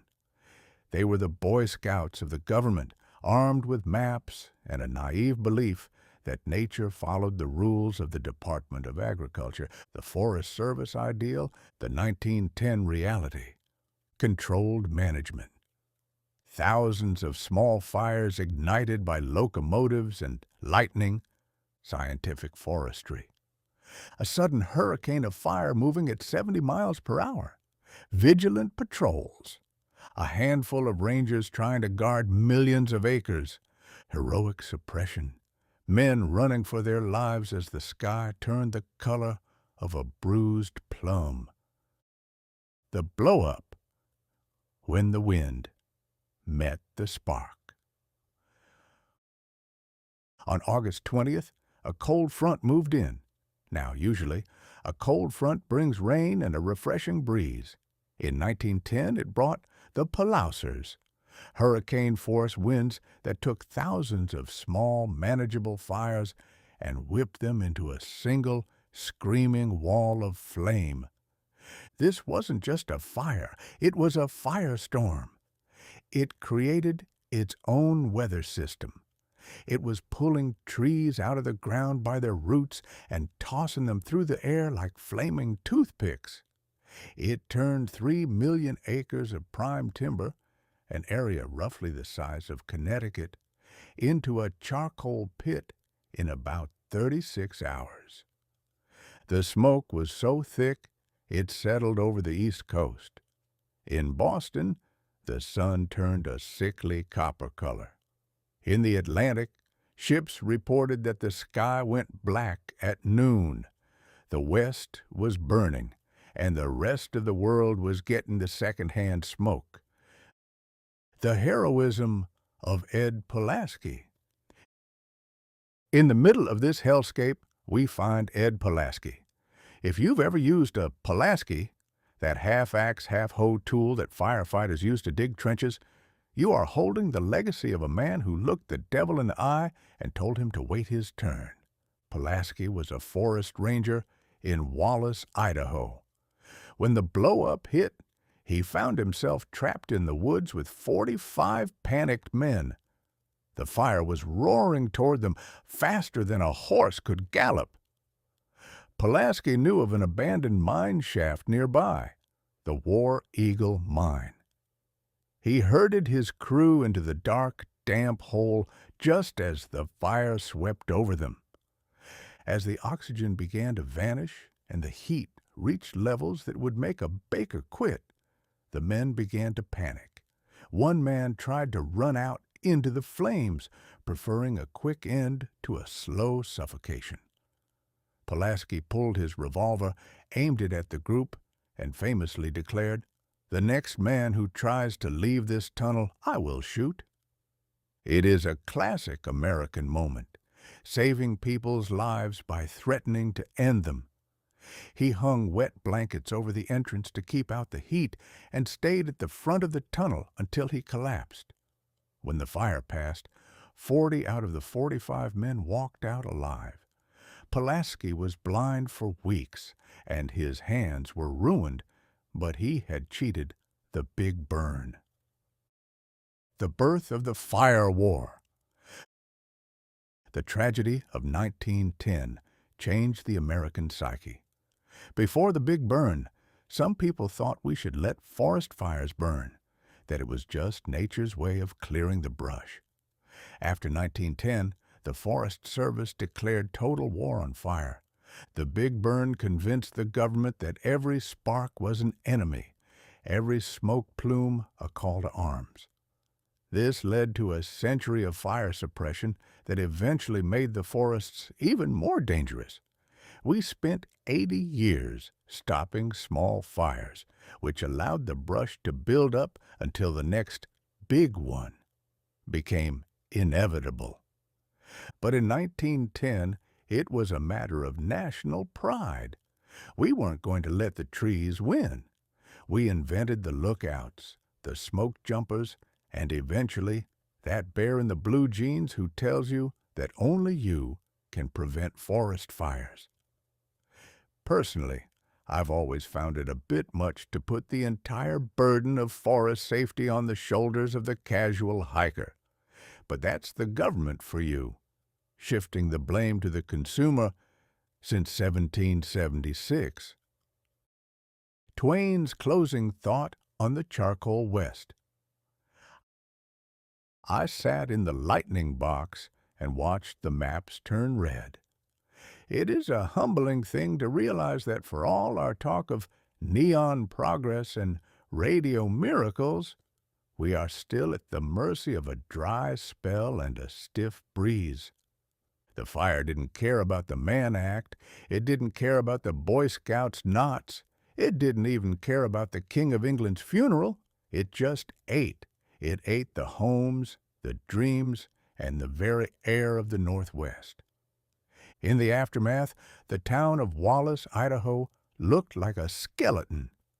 People wandered the streets in a daze, wondering how the world could turn from green to black in a single afternoon. It was a reminder that the West wasn't won. It was merely tolerated by the elements. But as the embers were cooling, a new kind of cold was being celebrated. While Idaho was burning, President Taft was signing the papers to create Glacier National Park. We were setting aside the ice to make up for the fire. It was the American way. If you can't stop the forest from burning down, at least make sure the tourists have a nice glacier to look at while they're on vacation. Summary of the Big Burn inventory. Acres lost. 3 million, a very large charcoal briquette. Lives lost. At least 85. Mostly firefighters who didn't have a Pulaski or a mine shaft. The legacy, the 10 a.m. rule, the goal to have every fire out by the next morning. The lesson, don't bring a shovel to a hurricane fight. We have faced the fire and we have survived the smoke. But 1910 isn't done with the scenery just yet. We're moving from the scorched earth of the Big Burn to the frozen heights of the Montana Rockies. It's time to talk about the birth of a park where the mountains are made of ice and the tourists are made of money. Chapter 11. Glacier National Park. Setting aside the ice before the sun finds it.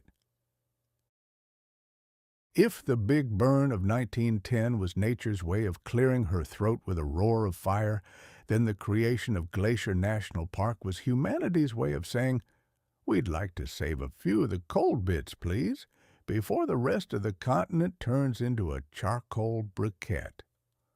On May 11, 1910, President William Howard Taft, a man of such magnificent physical presence that he famously required a custom-made bathtub in the White House, sat down at his desk and signed a piece of paper that turned 1 million acres of Montana's jagged skyline into a national park.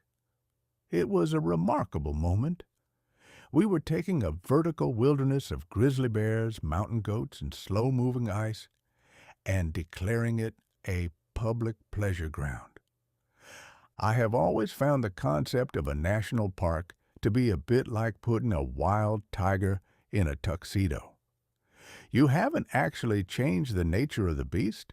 You've just made it official. By 1910, the American government had realized that if it didn't start putting fences around the scenery would eventually be chopped down, mined out, or sold as souvenir paperweights. The geography of verticality. Glacier National Park is located in what the locals call the crown of the continent. This is a polite way of saying it is a place where the mountains are so steep and the air is so thin that the only things that live there comfortably are creatures with 4 legs and a complete lack of common sense. The park was carved out by the very things that gave it its name, glaciers. A glacier is essentially a river of ice that is in no particular hurry. It moves with the agonizing slowness of a congressional committee, but with the crushing weight of 1,000 steamships. Over millions of years, These frozen bulldozers chewed through the Rockies, leaving behind U-shaped valleys, turquoise lakes, and peaks so sharp you could shave with them. In 1910, there were roughly 150 glaciers in the park. From my vantage point in the lightning box of 2026, I can see that this number has, shall we say, dwindled. It turns out that glaciers are quite sensitive to the world's sudden urge to burn coal and drive gasoline-powered carriages. Back then, however, we thought the ice was permanent. We thought we were preserving something that would last as long as the stars. We were optimistic, which is the most dangerous thing a human being can be. The Great Northern Railway. Preservation for profit. Now, don't go thinking that Glacier National Park was created purely out of a sudden burst of environmentalist fervor. This is America, after all. If we are going to save a forest, there usually has to be a man in a pinstripe suit nearby, wondering how to sell tickets to it. Enter Louis W. Hill, the president of the Great Northern Railway. Louis was a man who understood that a mountain is just a pile of rocks until you build a train track next to it. He became the park's greatest cheerleader, not because he had a deep spiritual connection to the mountain goat, but because he wanted people to buy a sleeper car ticket from St. Paul to Belton, Montana. He coined the slogan, "See America First." It was a brilliant piece of marketing aimed at the wealthy American traveler who usually spent their summers in the Swiss Alps. Hill's message was simple. Why go to Europe to see a mountain when we have perfectly good ones right here in Montana that don't require you to learn French? The Swiss Alps, Glacier National Park, the American Alps. Yodeling, the distant roar of a grizzly bear. Fondue, beans cooked over a smoky campfire. Chateaus, massive log hotels built by the railroad. Old history, rocks that have been there since the earth was a puddle. To make the tourists feel at home, Hill built a series of great hotels, massive timber structures that looked like they had been designed by a giant with a penchant for Swiss architecture. He wanted to provide a wilderness experience that included fine linens, silver service, and a waiter who knew how to chill a bottle of wine. It was the birth of glamping, though in 1910 we just called it being rich in the woods. The landlords of the high country. While the politicians in Washington and the railroad tycoons in St. Paul were busy drawing lines on maps, the actual inhabitants of the park were largely ignored. The grizzly bear, a creature that views a national park as a giant open-air buffet. The grizzly doesn't care about the Department of the Interior. He only cares about where the berries are and whether your tent is made of something he can chew through. The mountain goat, the unofficial mascot of the park. These animals have hooves that defy the laws of gravity and a facial expression that suggests they are perpetually judging your choice of hiking boots. The Blackfeet Nation, the people who had actually lived there for centuries. To the Blackfeet, these mountains were the backbone of the world. In a classic display of American diplomacy, the government bought the eastern half of the mountains for a pittance, renamed the peaks after white explorers, and then told the original inhabitants they were guests in their own home. The irony of preservation. I find it curious that in 1910 we were so eager to preserve nature while simultaneously doing everything in our power to tame it. We set aside 1 million acres of ice and then immediately began building roads so that people could drive through it without ever having to touch the dirt. We wanted the wild, but we wanted it with a gift shop and a predictable schedule. President Taft, when he signed the bill, likely didn't realize he was creating a time capsule. Glacier National Park was a snapshot of a world that was already disappearing. As the Big Burn was proving in Idaho, the wilderness was a volatile, dangerous thing. By turning it into a park, we were trying to domesticate the sublime. We were trying to put a border around the infinite. Twain's reflection, the frozen clock. I sat on my porch at Stormfield just months before my silent exit, and I thought about those mountains. I had spent a lifetime on the Mississippi, a river that is always moving, always changing its mind, always swallowing a bank here or depositing a sandbar there. A river is a story that never stays on the same page. But a glacier? A glacier is a story written in ice and stone. It is a record of a time when the world was quiet and cold. By creating Glacier National Park in 1910, we were trying to stop the clock. We were trying to hold onto a piece of the frontier, even as we were paving it over with neon and radio waves. It was a noble gesture, a bit late, perhaps, and a bit motivated by train ticket sales, but noble nonetheless. It gave the American people a place to go and feel small.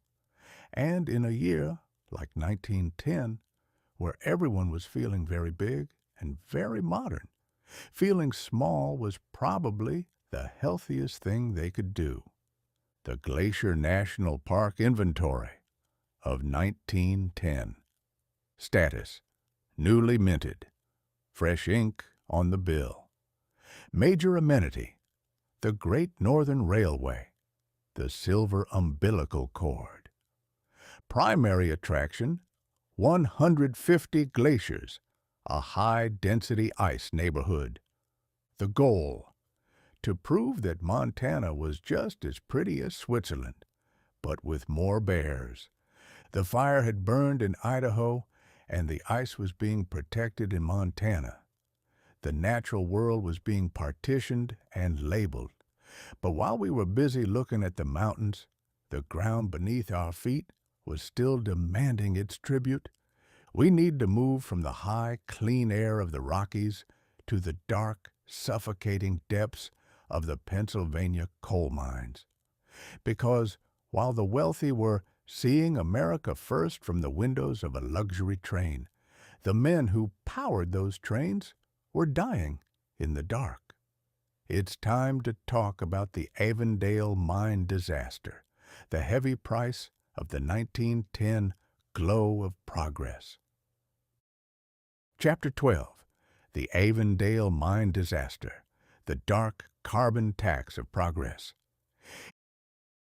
In the grand ledger of human endeavor, we have a remarkable talent for looking at a shimmering electric light bulb and completely forgetting about the man who had to crawl through a mile of damp, suffocating darkness just to provide the fuel for it.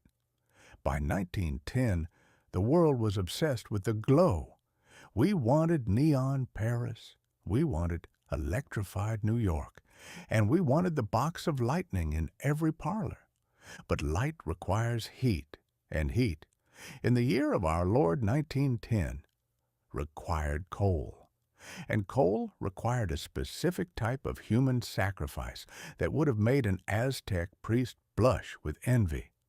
Now, the history books will tell you that the Avondale mine disaster happened in 1869, but for the miners of 1910, Avondale wasn't just a date on a calendar. It was a recurring nightmare. It was the generic name for the hole in the ground that swallows fathers. In the coal fields of Pennsylvania, West Virginia, and Colorado, the year 1910 was not a year of progress. It was the deadliest year in the history of American mining.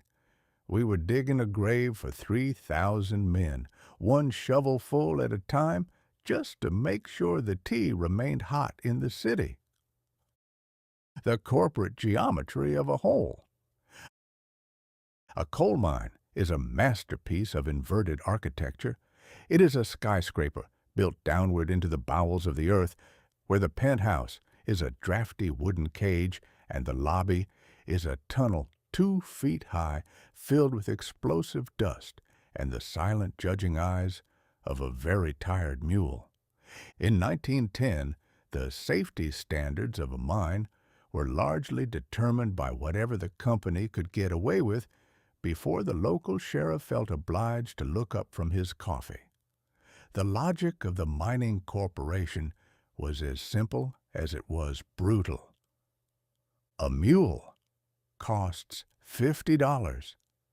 If it dies, you have to buy a new one. Therefore, the mule is treated with the utmost care and respect.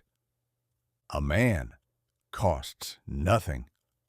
If he dies, there is a line of 20 more men at the gate, mostly immigrants from Poland or Italy who can't speak English, but can certainly swing a pickaxe. This was the era of the company store and the company town. The company owned the house you lived in, the bed you slept in, the shovel you worked with, and the air you breathed, though they generally didn't charge for the air, mostly because it was of such poor quality that even a lawyer couldn't find a way to bill for it. The 1910 Harvest of Shadows. While I was busy watching the comet from my porch, and Taft was busy signing papers for Glacier National Park, the Earth was opening up to reclaim its debt. If 1910 was the year of the big burn on the surface, it was the year of the big blast beneath it. The disaster, 1910. The location, the cost of electricity, La Palos Mine, Alabama. 90 men lost to a coal dust explosion, Primero Mine, Colorado. 75 men vaporized in an instant, Halley Mine, Washington. 37 men who never saw the sunset again, Del Agua Mine, Colorado. 79 men, proving that the earth doesn't care about your union card. The Avondale spirit was alive and well in these disasters. The story was always the same. A buildup of methane gas, the dreaded fire damp, a single spark from a faulty lamp or a careless match, and then a roar of fire that turned a mile of tunnel into a cannon barrel. If you survived the blast, you had the after damp to look forward to, a polite term for a cocktail of carbon monoxide that put you to sleep and ensured you never woke up. The rescue attempts were always heroic, always desperate, and almost always too late. The wives and children would gather at the tipple, the mouth of the mine, waiting for the cages to come up. In 1910, the cages usually came up empty, or carrying things that no longer looked like men. The economy of grief. I have often observed that the human heart is a very resilient organ, but the human conscience is a very flexible one. We can mourn the loss of a king in London with 5 million lilies, yet we can read about 80 men dying in a hole in Alabama and say, "What a shame. I hope the price of coal doesn't go up." The Avondale legacy of 1910 was the realization that the glow of progress had a shadow that stretched all the way to the cemetery. For every neon sign that flickered to life in Paris, which we'll get to in the next chapter, there was a widow in a patched town in Pennsylvania wondering how she was going to feed 4 children on a death benefit that wouldn't cover the cost of a decent coffin. The difference between a tragedy and a statistic is usually a matter of distance. If it happens in your basement, it's a tragedy. If it happens in a hole in Colorado, It's an industrial incident on page 4. Mark Twain, via the Lightning Box. The Mule's Perspective. If you want the truth about 1910, you ask the mine mule. The mule was the only honest creature in the whole operation. He knew that the coal didn't want to be moved. He knew that the roof was waiting for an excuse to fall. And he knew that the two-legged creatures who drove him were just as trapped as he was. In many mines, the mules lived their entire lives underground.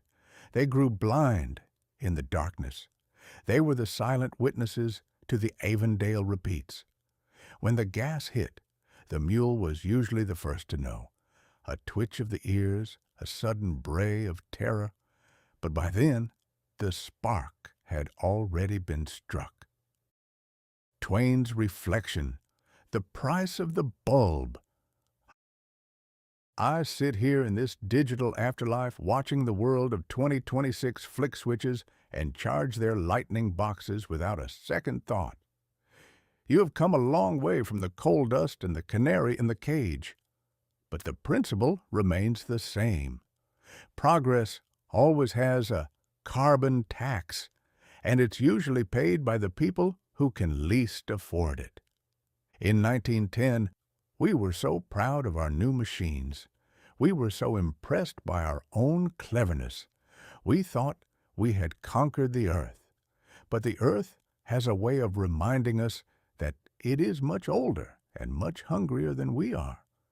Every time we dig a hole, we are asking for a favor, and the earth always expects a tip. The Avondale disasters of 1910 were a grim, soot-covered counterpoint to the celestial scolding of the comet. One was a threat from the heavens that turned out to be a bluff. The other was a threat from the dirt that turned out to be a bloodbath. The 1910 mining inventory, the goal, more coal, more speed, more glow. The safety equipment, a canary, a prayer, and a don't smoke sign that everyone ignored. The result, the deadliest year in history. The irony, we were lighting up the world while burying the people who provided the fuel. But humanity is a resilient and occasionally heartless species. We mourn for a day, we bury the dead on a Tuesday, and by Wednesday, we are back to obsessing over the new. And nothing was newer in 1910 than the glow of neon. We are moving from the black, suffocating dust of the mines to the electric orange hum of the Paris streets. It is time to talk about neon lighting, the invention that proved we could turn gas into gold and make sure that no one ever had to see the stars or the mines ever again. Chapter 13. Neon lighting, the world glows orange, and the death of the dark. Having spent the better part of my life watching the world by the flickering, apologetic light of a tallow candle or the temperamental hiss of a gas jet, I have developed a certain respect for the dark. The dark was the one thing the 19th century couldn't quite defeat. It was the time for sleep, for quiet reflection, and for the occasional, discreet burglary. But by December of 1910, a Frenchman named Georges Claude decided that the dark was an administrative error that needed to be corrected with high-voltage electricity and a handful of rare gas. At the Paris Motor Show, the Salon de l'Auto, held in the majestic Grand Palais, Claude unveiled two 36-foot-long glass tubes filled with neon. When he flipped the switch, the air didn't just light up, it screamed in a vibrant, aggressive shade of orange-red that had previously only been seen during particularly violent sunsets, or the more creative hallucinations of an absinthe drinker. The world was introduced to the glow of progress. And let me tell you, Once the human race discovered it could turn a tube of gas into a glowing orange stick, the stars never stood a chance. The alchemist of liquid air. Georges Claude was not a magician, though he certainly acted like one. He was a scientist who had figured out how to liquefy air, a process that sounds like a very expensive way to make a puddle. By cooling the atmosphere down until it became a liquid, he could separate out the different noble gases. Now, they call them noble because they are chemically snobbish. They refuse to react with anything else. They don't burn, they don't explode, and they don't smell. They simply exist. Most of them, argon, xenon, krypton, are about as exciting as a wet Sunday in St. Louis. But neon? Neon has a flair for the dramatic. When you tickle it with a few thousand volts of electricity, it loses its noble composure and begins to glow like a coal in the hearth of the gods. Claude had a surplus of this neon. He didn't know what to do with it. Initially, he thought he might use it for indoor lighting, but he soon realized that sitting in a parlor, bathed in a fierce orange light, made people look like they were being interrogated by a very angry sun. It made the soup look like lava, and the guests look like they were suffering from a terminal case of embarrassment. The birth of the 24-hour salesman. If neon was too aggressive for the dining room, it was perfect for the street. In 1910, the glow became the ultimate weapon in the war for the consumer's attention. Before neon, an advertisement was a piece of painted wood or a paper poster that retired when the sun went down. If you wanted to sell shoes at midnight, you were out of luck unless you hired a man to stand there with a torch. But Claude saw the future. He saw a world where the night was simply a dark canvas for a glowing sales pitch. He realized that if you bent those glass tubes into letters, you could make the air itself speak. The first sign. By 1912, the first commercial neon sign appeared over a barber shop on the Boulevard Montmartre. It didn't say, "The end is near," or "Repent your sins," which would have been appropriate given the comet scare of Chapter 1. It simply said, "Palais Coiffeur." The result? People stopped in their tracks. They stared at it as if it were a fallen piece of the moon. They touched the glass, which was surprisingly cool, and wondered if the barbers inside were using magic to trim mustaches. The evolution of illuminations. To understand the shock of neon, one must compare it to what came before. We have spent millennia trying to push back the shadows, and every step has made us a little more restless and a little more distracted. Era, method, the vibe, the downside, ancient, the torch. I might accidentally burn the cave down. Smoke in the eyes, constant flickering. Mid-19th century, the candle/oil lamp. I am writing a masterpiece by a tiny dying flame. Smells like a wet dog, requires constant trimming. Late 19th century, gaslight. The street looks like a Victorian mystery novel. Explodes occasionally, turns the walls yellow. 1910, the new. The incandescent bulb. I have a tiny sun in a bottle. Hard on the eyes, rather yellow and localized. 1910, the future, neon lighting. The world is a carnival, and I am being sold gin. Can be seen from 3 miles away, hums like a beehive. The death of the night sky. From my perspective, inside this box of lightning, I can see what the people of 1910 could not. Neon was the beginning of the end for the night. Before the glow, the night was a place of mystery. You could look up and see the Milky Way, the constellations, and the occasional comet, which, as we discussed, usually sent the population into a fit of cyanogen hysterics. The stars were our clock and our map. They reminded us that we were small, unimportant, and mostly harmless. But once we painted the cities in neon orange, blue, and green, we stopped looking up. Why look at the distant, silent stars when you can look at a flickering, humming sign that promises cheap cabaret or hot sausages?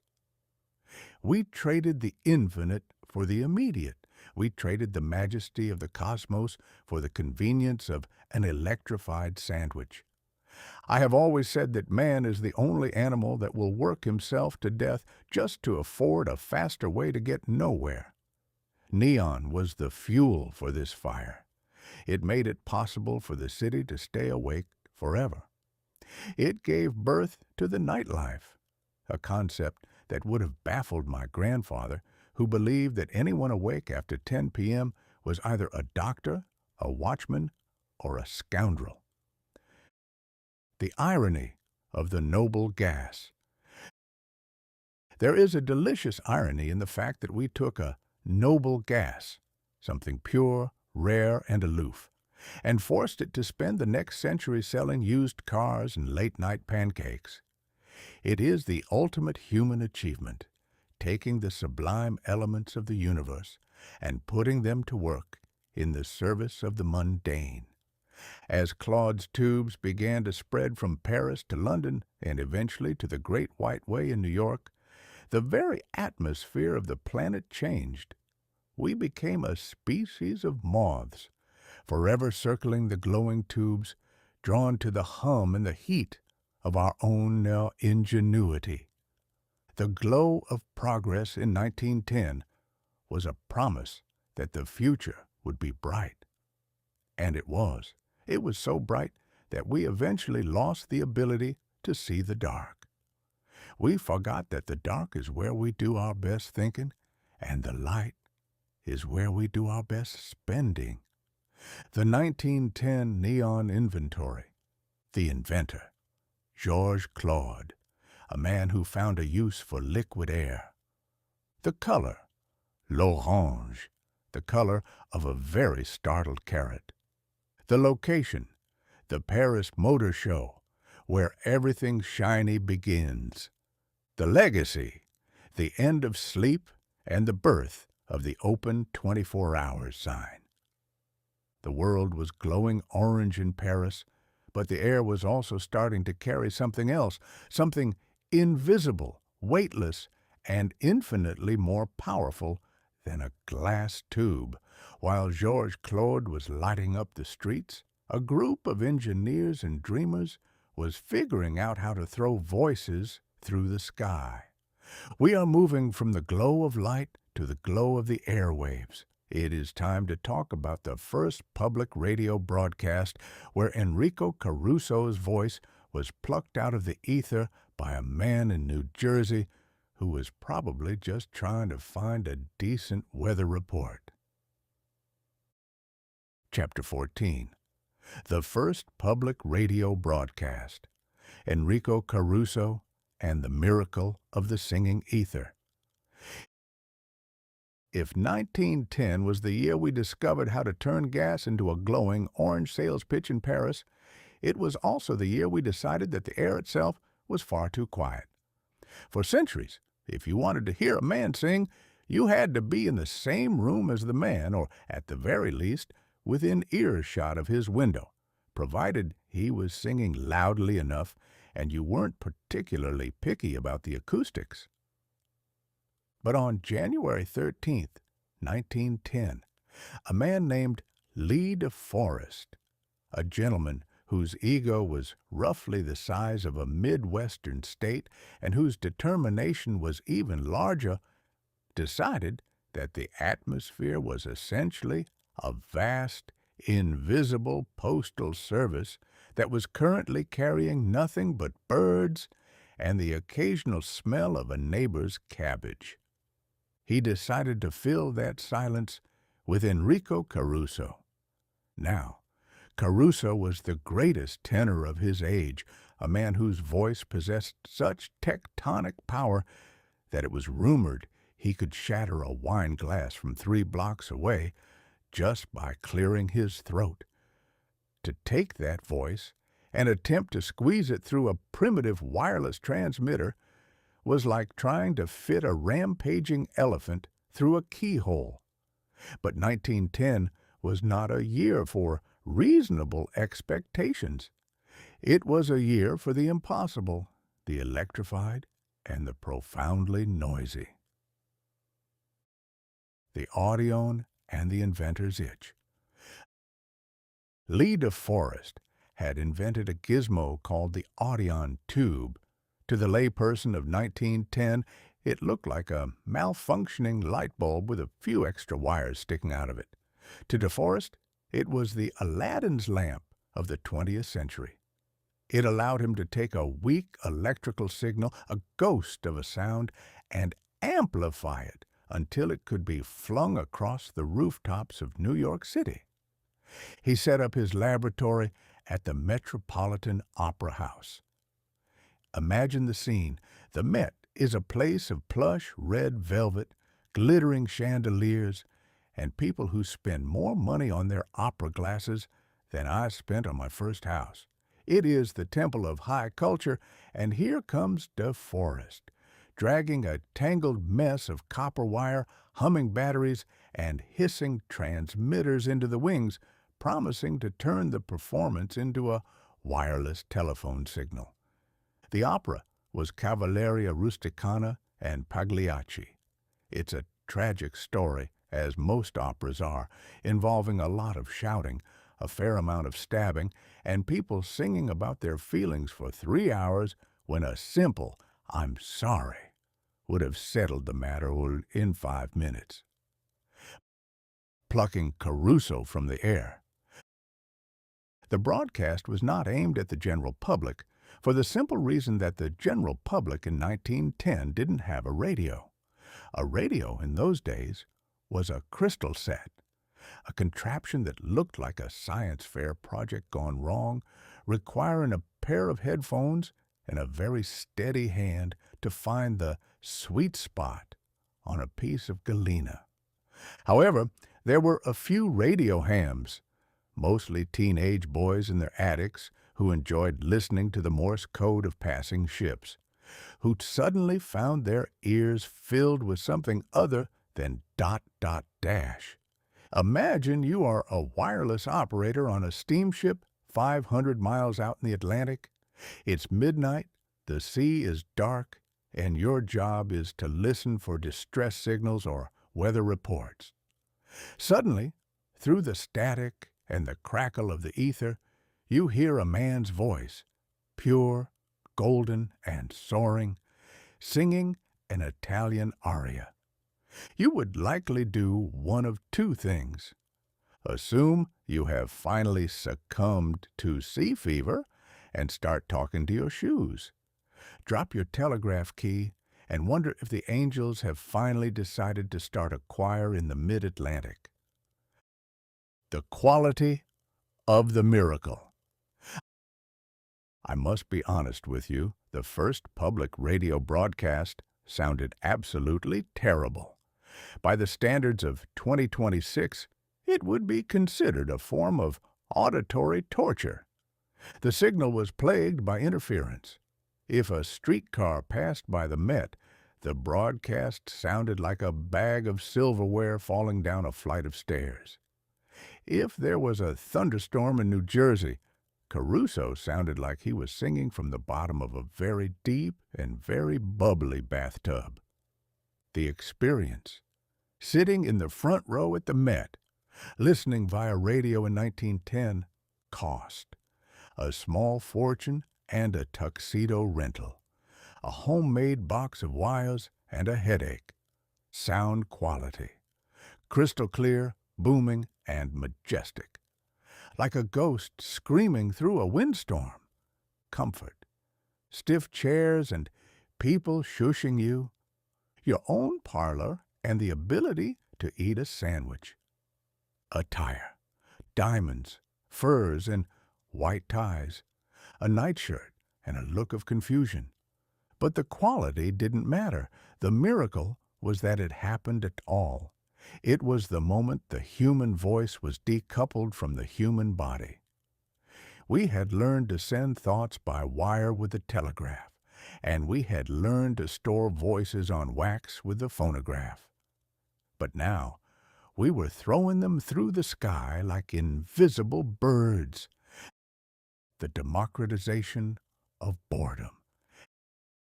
As I sit here in my digital afterlife, I realize that January 13th, 1910, was the day we invented the modern distraction. Before radio, if you wanted to be bored by an opera, you had to be wealthy. You had to get dressed up, and you had to travel to a specific building. Radio promised a future where you could be bored by the opera in the comfort of your own home while wearing your slippers and scratching the dog. It was the democratization of culture, which is a fancy way of saying we were making sure that everyone, regardless of their bank account, had access to the same high-quality static. Lee DeForest predicted that one day every home would have a wireless, and that news, music, and education would be available to all. He was right, of course. He just failed to mention that it would eventually be used to sell soap, life insurance, and anti-comet pills, had the timing been slightly different. The trouble with wireless is that you can't tell who is listening.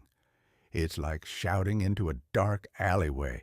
You might be entertaining a king, or you might just be annoying a cat. Mark Twain, from The Lightning Box.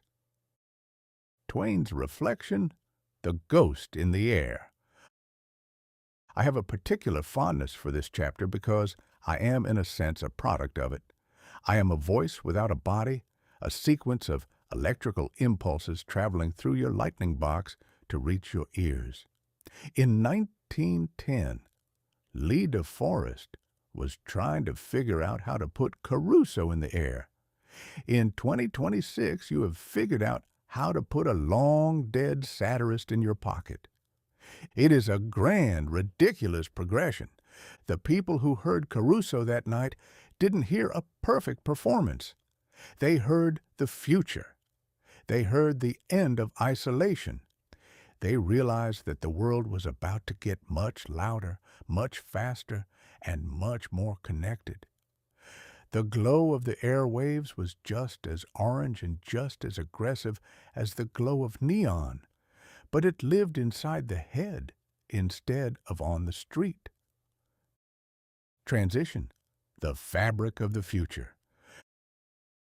While the air was being filled with the sounds of Italian opera, the laboratories were busy cooking up something even more artificial than a radio signal. If we could throw voices through the air, why couldn't we make silk out of a pine tree? We are moving from the miracle of sound to the miracle of chemistry. It is time to talk about rayon, the artificial silk. It was the year we decided that if nature wouldn't give us enough luxury, we would simply manufacture it out of wood pulp and acid. Chapter 15. Rayon, the great impersonation of the forest. I have always admired the silkworm. It is a creature of singular, obsessive focus. It spends its brief, wiggly life gorging itself on mulberry leaves for the sole purpose of spinning a cocoon made of a thread so fine, so lustrous, and so strong that humanity has spent 5,000 years killing the poor beast just to steal its pajamas. But by December of 1910, the human race, in its infinite restlessness and its pathological desire to cut out the middleman, decided that the worm was a bottleneck. The worm was too slow. The worm was too small. And, quite frankly, The worm was too expensive for a world that was suddenly demanding luxury at a discount. In a small town called Marcus Hook, Pennsylvania, the American Viscose Company began the first commercial production of a substance they called artificial silk. We know it today as rayon. It was the moment we reached the pinnacle of chemical hubris. The day we decided we could chop down a spruce tree, drench it in acid, and wear it to a garden party. The alchemy of the lumberyard. The process of making artificial silk is a marvel of industrial alchemy that would have made a medieval wizard hang up his pointed hat in shame. It begins with wood pulp, the same stuff we use to make newspapers and the more abrasive varieties of stationery. The engineers of 1910 discovered that if you take this pulp and treat it with a cocktail of caustic soda and carbon disulfide, it turns into a thick, honey-like goo called viscose. Now, viscose is a word that sounds exactly like what it is, something that belongs in the crankcase of a locomotive or at the bottom of a swamp. But then, and here's where the magic and the smell happens, you pump this goo through a spinneret, which is essentially a shower head with holes so tiny you couldn't fit a needle through them. The goo emerges into a bath of sulfuric acid where it instantly hardens into a long, shimmering fiber. Presto! You have turned a pine tree into a pair of stockings. It is a magnificent lie. It is the great impersonation. You are wearing a forest, but you are telling the world you are wearing the labor of 1,000 exotic insects. The marketing of a chemical mirage. In 1910, the term rayon hadn't been invented yet. They called it viscose silk or art silk. This was a masterclass in euphemism. If they had called it chemically digested tree guts, it likely wouldn't have sold a single yard at the local dry goods store, but call it artificial silk, and suddenly every shopgirl and factory worker could afford the shimmer of the aristocracy. It was the democratization of vanity. For the first time in history, you couldn't tell a duchess from a seamstress by the sheen of her skirt, at least not until it started to rain. The trouble with artificial anything is that it usually possesses all the outward charm of the original and none of the internal character. An artificial silk dress is like an artificial smile. It looks good in a photograph, but it's remarkably cold to the touch. Mark Twain, via The Lightning Box. The Worm versus the Tree, a comparative inventory. To truly appreciate the absurdity of 1910, one must look at the two competing methods of being fancy. Feature, the silk worm, the old way. The viscose factory, the new way. Raw material. Mulberry leaves, a dead spruce tree. Primary tool, a tiny dedicated insect. A vat of sulfuric acid and a steam engine. Scent, profile. Earthy, leafy, mostly harmless. Rotting cabbage mixed with an industrial accident. Durability, lasts for generations. Inherited by granddaughters. Dissolves if you look at a puddle too hard. Social message. I have inherited wealth and a very old name. I am modern, I am thrifty, and I smell faintly of sulfur. The early rayon was a temperamental beast. While it looked like silk, it lacked silk's inherent dignity. If you got it wet, it lost half its strength, leading to many a tragic wardrobe malfunction during sudden summer downpours. It also had a metallic shine that was a bit too aggressive. It didn't so much shimmer as it glared at the neighbors. the industrial stench of elegance. I should mention the smell. The production of viscose rayon involves carbon disulfide, a chemical that smells precisely like a dragon with a severe case of indigestion. The factories in Pennsylvania were not exactly the centers of local tourism. They were places of hissing pipes, yellow fumes, and workers who eventually lost their sense of smell entirely, which was probably the only way they could stay on the job. But the world didn't care about the smell in Marcus Hook. The world wanted the glow. We've talked about the glow of neon and the glow of the radio, but rayon was the glow of the wardrobe. We were entering an era where nothing had to be what it claimed to be. We were building a world of simulations. We had silk made of wood. We had music made of radio waves. We had light made of electrified neon gas. By the end of 1910, a man could sit in a room lit by a neon sign, listening to an opera being flung through the air from 3 states away, while wearing a suit made of a chemically digested pine tree. If that isn't the definition of progress, I don't know what is. It certainly beats the 1835 version of progress, which mostly involved trying to find a pair of boots that didn't have a hole in the sole. Twain's reflection, the veneer of the 20th century. I find it fitting that I departed the stage just as the artificial era was hitting its stride. The 19th century was a century of substance. We dealt in iron, in steam, in coal, and in actual silkworms. It was a heavy, loud, and honest century. Even our lies were big and obvious. The 20th century, as 1910 so clearly signaled, was to be a century of veneer. It was the century of the substitute. Why have the real thing when you can have a chemical approximation that looks better in a shop window and costs a nickel less? Rayon was the fabric of the new world. It was cheap, it was shiny, and it was entirely man-made. It represented our final divorce from nature. We didn't need the worm anymore. We didn't need the sheep. We just needed a forest to chop down and a chemist with a steady hand. It was a world I didn't quite recognize, but I couldn't help but admire the sheer gall of it. There is something truly Twainian about a species that can look at a majestic 200-year-old tree and think, you know, that would make a wonderful pair of sheer stockings. The 1910 rayon inventory, the slogan, luxury for the masses and anyone who doesn't mind the smell.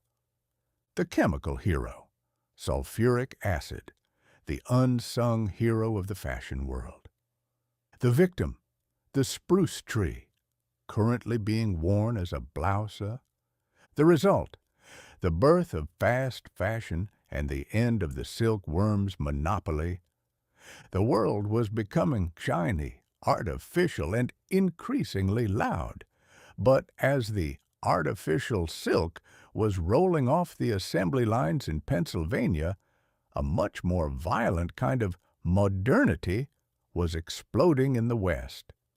While the ladies were admiring their new tree-based hosiery, the war between labor and capital was reaching a bloody dynamite-fueled climax. We are moving from the shimmer of the factory to the blast of the newspaper building. It is time to talk about the Los Angeles Times bombing, the crime of the century that proved that even in an age of neon and rayon, the oldest grudges were still the most explosive. Chapter 16. The Los Angeles Times bombing. The news that literally blew up. We have spent the last few chapters admiring the glow of progress. We have seen neon lights in Paris, radio waves in New Jersey, and the shimmer of artificial silk in Pennsylvania. It was a time of great optimism, a time when humanity believed it was finally domesticating the universe. But as the autumn leaves began to turn in 1910, a group of men in California decided to remind the world that for all our neon sophistication, the most effective way to end a debate was still a wooden box filled with dynamite.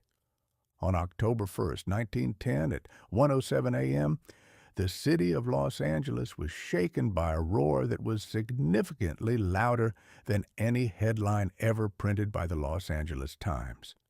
It was the crime of the century, an accolade that was handed out roughly every 6 months in the early 1900s, but this time the perpetrators had truly put in the effort to earn the title.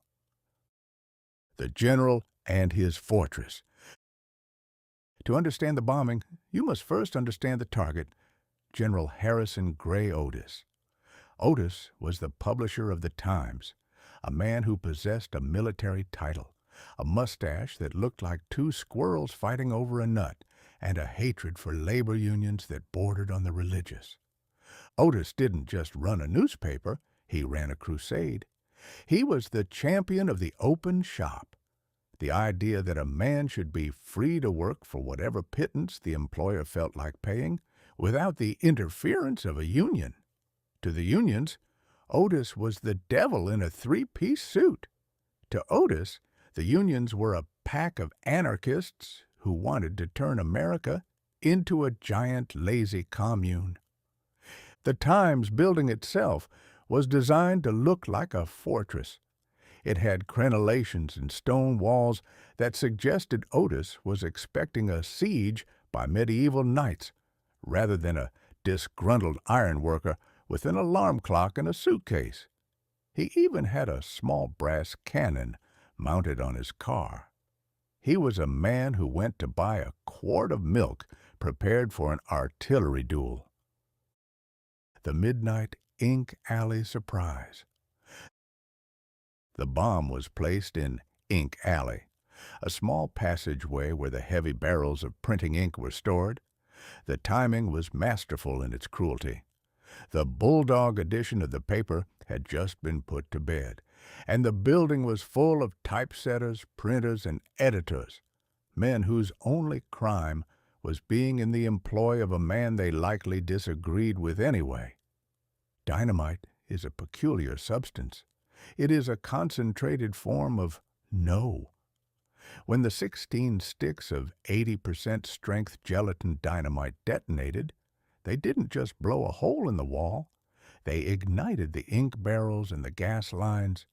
The building didn't just collapse, it became a vertical furnace. The casualty list, 21 dead. Most were printers and pressmen. Score of wounded, men who jumped from the upper floors to escape the flames. The irony? The building's fortress walls acted like a chimney, drawing the fire upward and ensuring that the indestructible building was hollowed out in minutes. The detective and the dynamite trail. Enter William J. Burns, a man known as the American Sherlock Holmes. Burns was the kind of detective who could find a needle in a haystack and then arrest the haystack for obstructing justice. He didn't have fingerprints or DNA or security footage. He had something much more reliable: union grudges. For years, structural ironworkers had been blowing up bridges, buildings, and construction sites across the country to protest the use of non-union labor. It was called the Dynamite Campaign. Burns followed a trail of clues that led from a discarded suitcase in Los Angeles to a boarding house in Indianapolis. He eventually caught two brothers, John J. and James B. McNamara. John was the secretary-treasurer of the International Association of Bridge and Structural Iron Workers. James was the one who liked to play with matches. The suspect, the role, the motive, James B. McNamara, the bomber. A belief that a loud boom is the best form of negotiation. John J. McNamara, the brains and the wallet, funding the dynamite campaign through union dues. Orty McManigal, the informant, a sudden desire to not spend the rest of his life in a stone box. The trial, a collision of giants. The trial of the McNamaras in 1911 was the greatest show on earth.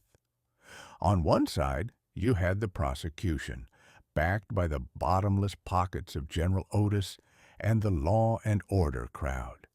On the other, you had the defense, led by the legendary Clarence Darrow. Darrow was the man you called when you were guilty as sin, but wanted the jury to feel sorry for you. He was a man who could talk a dog off a meat truck. He spent months building a defense, portraying the McNamaras as victims of a corporate conspiracy. The labor unions of America raised hundreds of thousands of dollars for their defense, believing the brothers were being framed by the Steel Trust. And then on December 1st, 1911, Darrow did the unthinkable. He had the McNamara brothers plead guilty. The shock was so great, it nearly caused another explosion. The unions felt betrayed. The public felt vindicated. And Clarence Darrow nearly went to jail himself on charges of jury bribing. It turns out that even the greatest orator in the world can't argue with a confession and a basement full of dynamite. Twain's reflection, the ink and the blood. I have spent my life dealing with ink. I have used it to poke fun at the powerful, to satirize the foolish, and to pay my bills. Ink is a wonderful tool because it allows you to wound a man's pride without having to attend his funeral. But the Los Angeles Times bombing proved that by 1910, the war between labor and capital had moved beyond the printed word. People were no longer content to write angry editorials or hold rallies. They wanted results, and they wanted them in the form of rubble. The trouble with using dynamite to win an argument is that the debris usually falls on the people you are trying to help. A blown-up printing press doesn't make a worker's life better. It just makes it harder to read the morning news. Mark Twain, from the Lightning Box. The bombing was a turning point. It marked the end of the romantic era of labor radicalism and the beginning of a much darker, more professionalized era of industrial conflict. It also proved that General Otis was right about one thing. His walls weren't thick enough. As the smoke cleared from Ink Alley, the city of Los Angeles began to rebuild. They built a new Times building, even larger and more fortress-like than the last. But the glow of progress had been permanently stained. We had learned that the same technology that gave us neon and radio also gave us the ability to vaporize a city block with a suitcase and an alarm clock. Transition.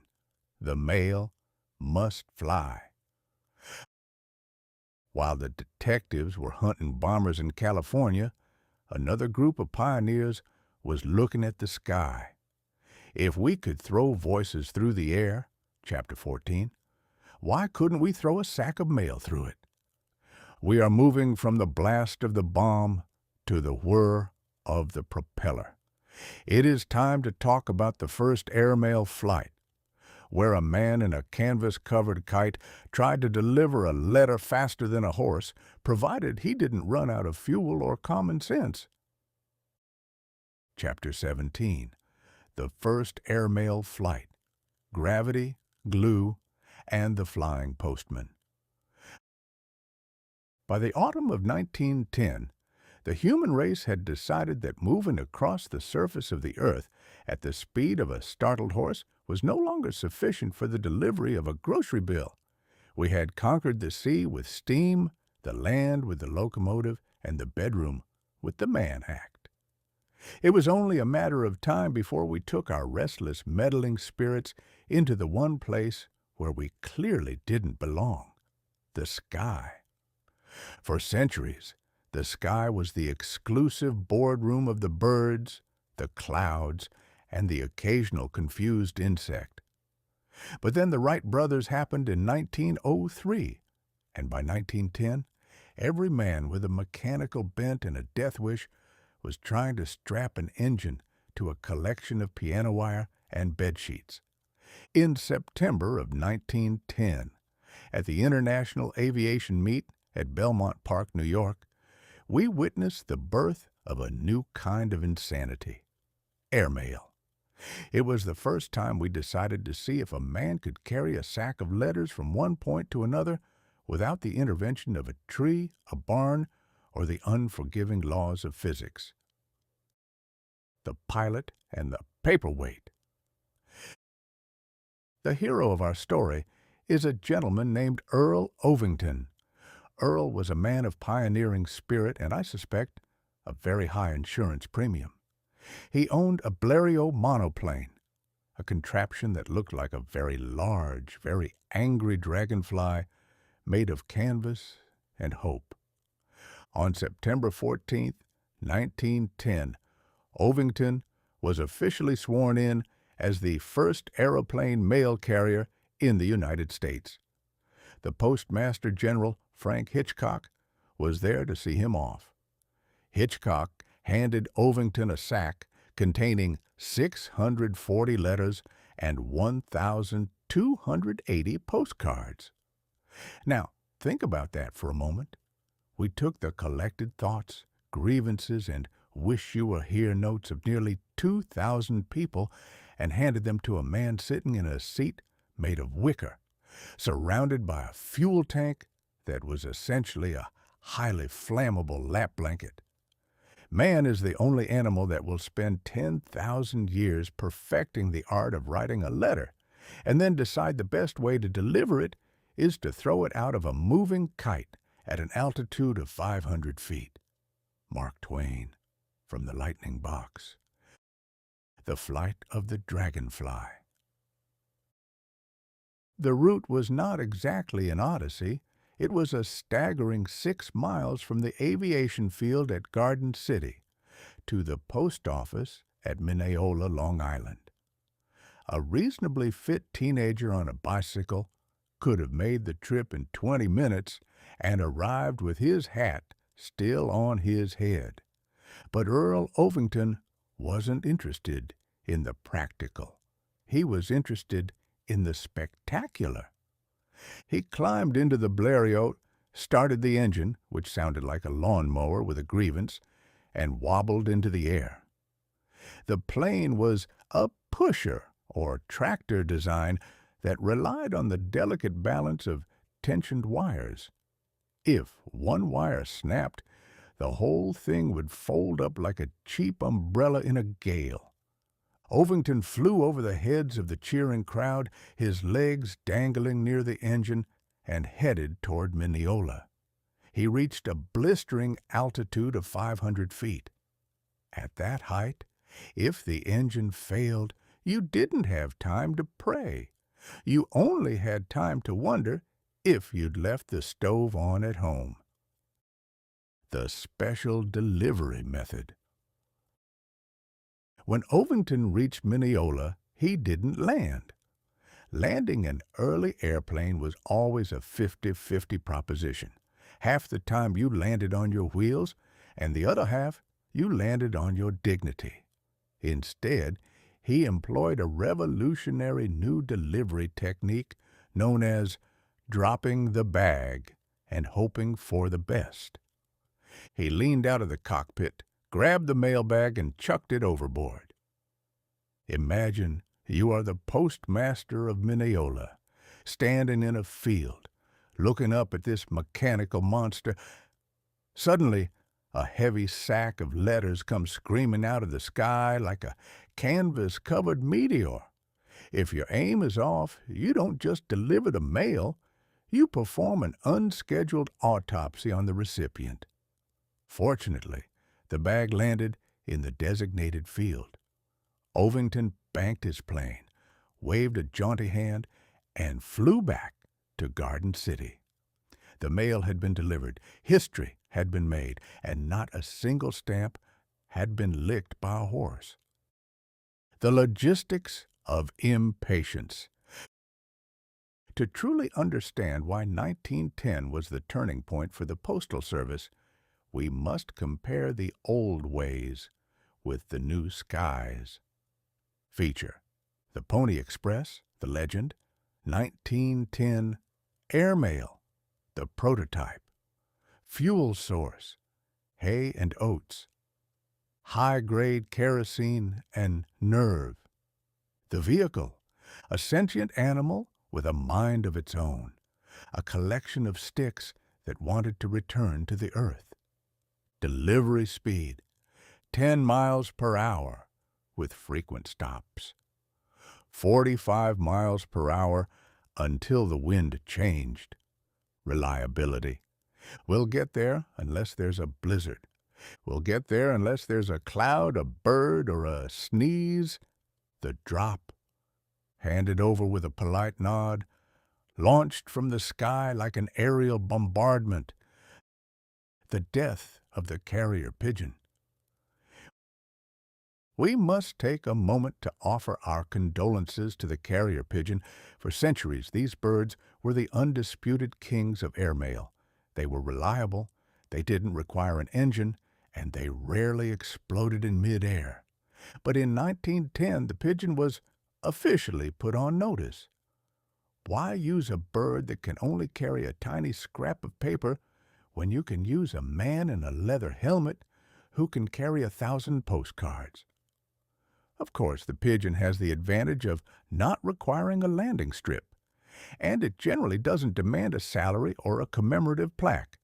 But the human race has always preferred a solution that involves more noise and more smoke: the acceleration of the human pulse. From my perspective in the lightning box, I can see that the Mineola flight was the beginning of the end for the patient society. Before 1910, if you sent a letter to your cousin in California, you expected it to take a week or two. You settled into the wait. You lived your life. You forgot you'd even written the thing. But once we proved we could fly the mail, we started a clock that has never stopped ticking. We went from airmail to overnight delivery to email. And now you people get annoyed if a message takes 3 seconds to cross the Atlantic. Earl Ovington's 6-mile hop was the first step toward a world where waiting is considered a personal insult. We didn't just invent a way to move paper. We invented a way to be hurried in 3 dimensions. Twain's reflection: the skyward grumble. I never had the pleasure of flying. By the time the airplanes were becoming safe, a term used very loosely in the early 1900s, I was busy preparing for my rendezvous with the comet. But I watched the development of flight with a mixture of awe and suspicion. I've always said that if God had intended for man to fly, he would have given us wings. Instead, he gave us an oversized brain and a complete lack of a sense of self-preservation. We took a tree, rayon. We took a gas, neon. We took a wire, radio. And now we were taking a canvas sheet and demanding the sky give up its secrets. Ovington was a brave man, but I can't help but think he was the first victim of the modern schedule. The moment he dropped that bag in Mineola, he doomed us all to a life of checking the mailbox every 5 minutes. The year 1910 was drawing to a close. We had seen the fire, the ice, the neon, and the flight. But before we could settle into the new century, we had one more guest to meet. A guest who lived in the basement of the Paris Opera and taught us that if you're going to be a villain, you should at least have a flair for the dramatic. The 1910 airmail inventory, the pilot, Earl Ovington, the man who threw the mail. The distance, 6 miles, about the length of a long walk. The cargo, postcards, and hope. The result, the birth of the next day air, and the permanent rise of the human blood pressure. We have conquered the air mostly, but now we must descend into the depths. We are moving from the cockpit of a Blériot to the subterranean canals of Paris. It is time to talk about The Phantom of the Opera, the novel published in 1910 that proved that a misunderstood genius with a mask and a pipe organ is the ultimate symbol of the turning century. Chapter 18. The Phantom of the Opera, a lesson in subterranean real estate and bad interior design. By the time Gaston Leroux published Le Fantôme de l'Opéra in book form in 1910, the human race was already well acquainted with things that go bump in the night. We had survived the comet's tail, we had survived the bombardment of the Portuguese palace, and we were currently surviving the first attempts at artificial silk. But Leroux decided that what the world truly needed was a cautionary tale about what happens when a misunderstood musical genius with a skeletal face and a flair for the dramatic decides to take up residence in the basement of the most expensive building in Paris. I have a soft spot for Gaston Leroux. He was a journalist, a fellow ink-stained wretch who understood that a fact is merely a suggestion and that a story is the only thing that actually matters. He took the Palais Garnier, a building so ornate it looks like it was decorated by a pastry chef on a sugar high, and turned it into a house of horrors. It was the ultimate 1910 bestseller, a mixture of detective fiction, Gothic romance, and a very strong argument for why you should always check the structural integrity of your chandeliers. The Palais Garnier, the largest maze in Europe. To understand the Phantom, you must understand his house. The Paris Opera House is not just a theater. It is a sprawling 17-story monument to French vanity. It has more than 2,500 doors, dozens of secret passages, and, most famously, an actual underground lake. Now, most architects, when finding a large body of water beneath their construction site, would think about drainage or pumps. But the French? They looked at the dark, murky water and said, "Magnifique!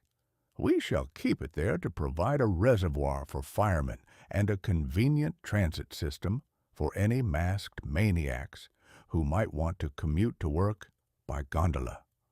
Floor level, the primary occupant. The general vibe.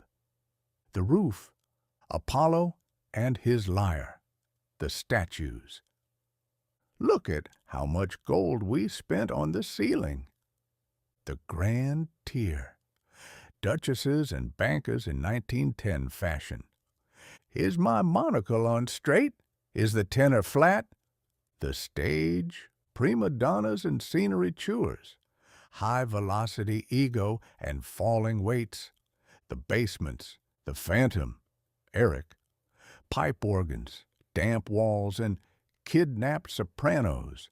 The lake, blind fish, and a very lonely boatman. I hope he brought a sweater. Eric, the original underground artist. The Phantom himself, Eric, is a fascinating character. He was born with a face that looked like a skull. a condition that today would likely get him a lucrative career in a heavy metal band or a reality television show, but in 1880s Paris, it forced him into the basement management business. Eric is a man of many talents.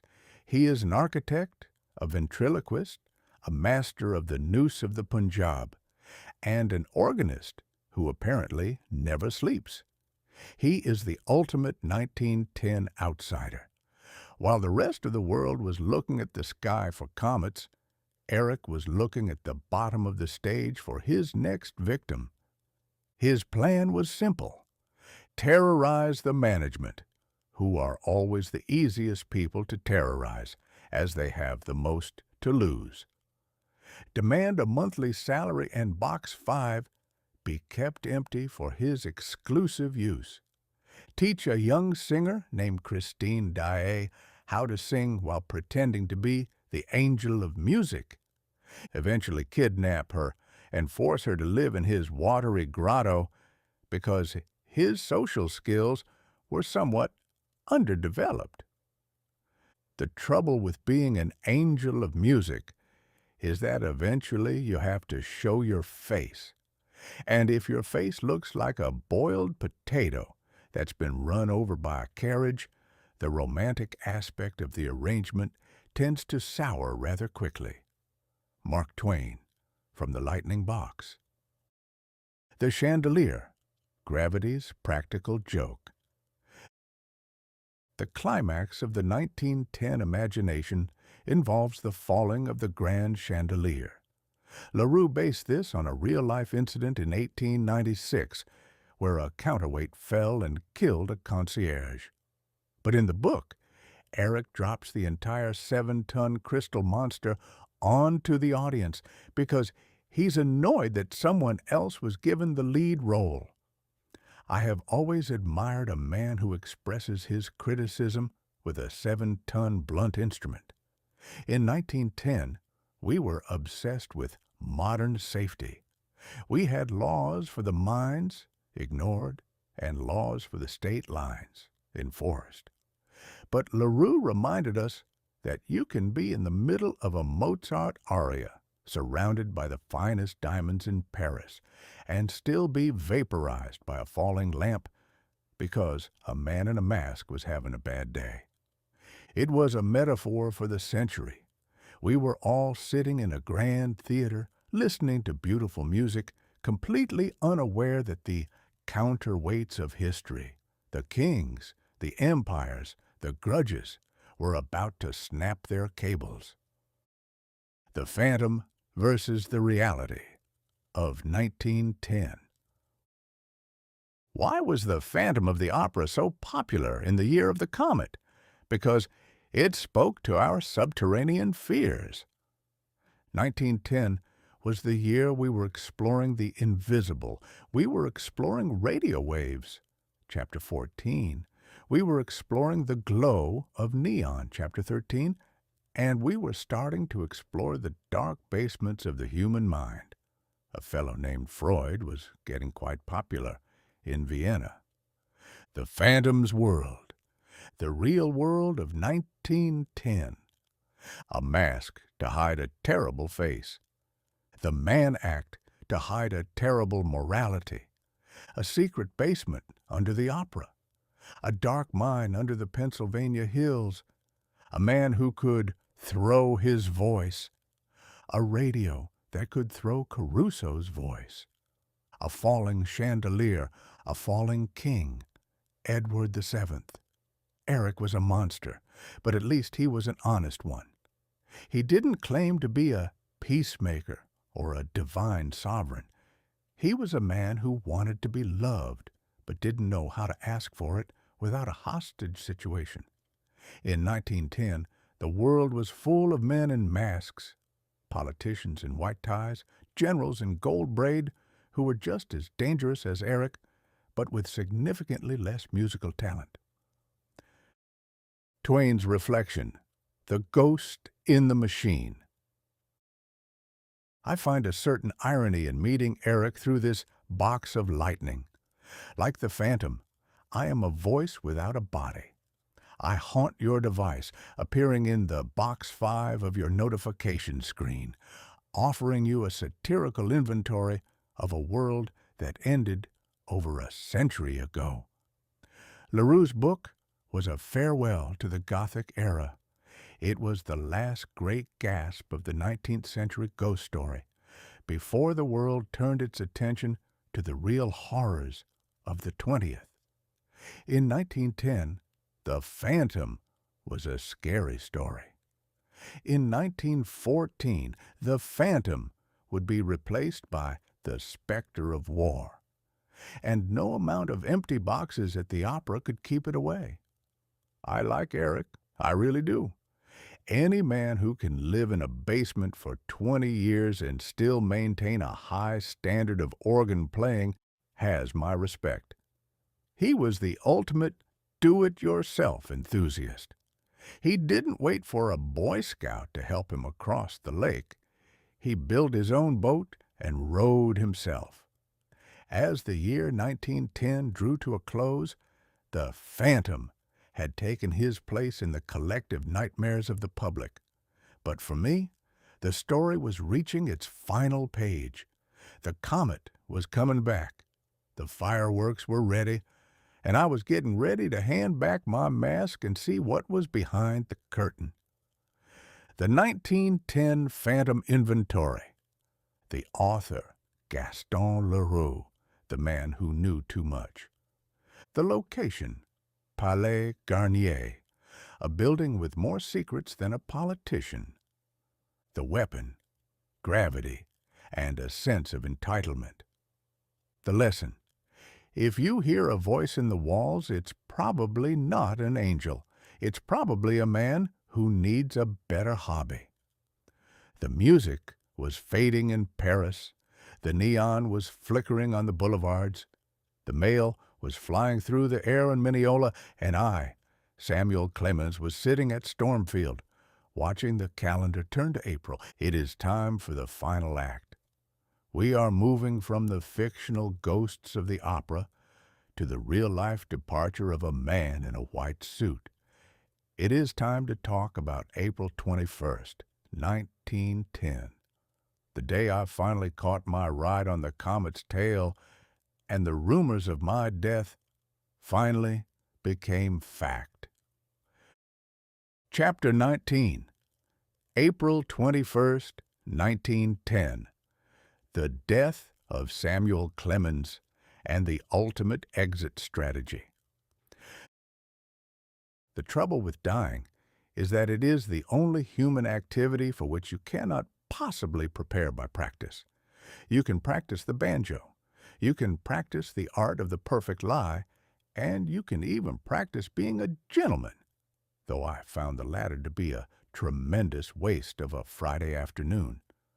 But when it comes to the final act, you are a rank amateur on opening night, and there are no rehearsals.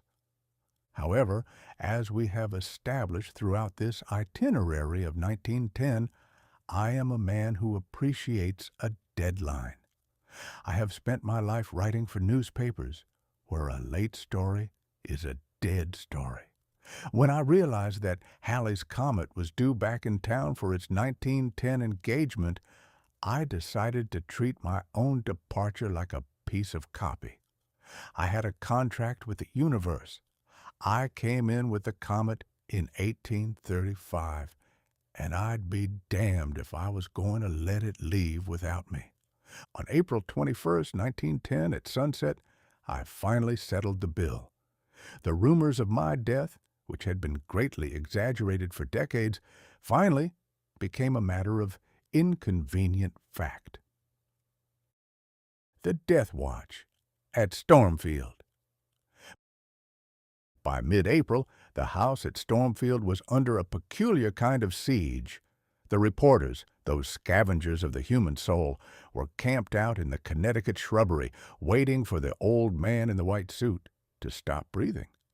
It is a singular experience to lie in a bed and know that a dozen men are currently sharpening their pencils in the hopes that you'll say something profound before you vanish. They wanted a deathbed epigram. They wanted a final witty jab at the world, but the secret of a great exit is the same as the secret of a great joke: timing. You don't need 1,000 words. You just need to know when the curtain is falling. My daughter Clara and my loyal secretary, Albert Bigelow Payne, were there to witness the machinery winding down. I spent my final days reading the works of Carlyle and drifting in and out of a dreamscape where the Mississippi River was made of liquid stars. I felt like a steamboat captain who had finally found the deep water after a lifetime of scraping the sandbars.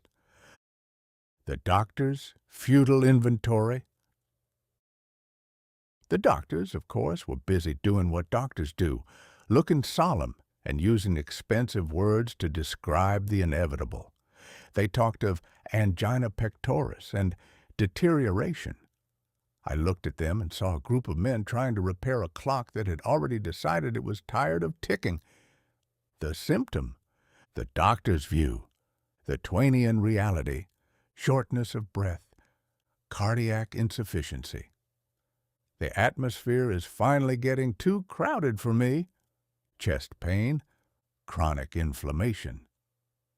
A final sharp reminder that I left the oven on. Delirium. Mental wandering. I am currently playing poker with a comet. I am winning. Silence. The end of vitality. The first time in 74 years I haven't been interrupted. The doctors were obsessed with my pulse. I was obsessed with the sky. I knew the comet was out there, reaching its brightest point, shaking its glowing tail at the sun. It was the celestial bill collector coming to pick up the tenant. The sunset of the white suit.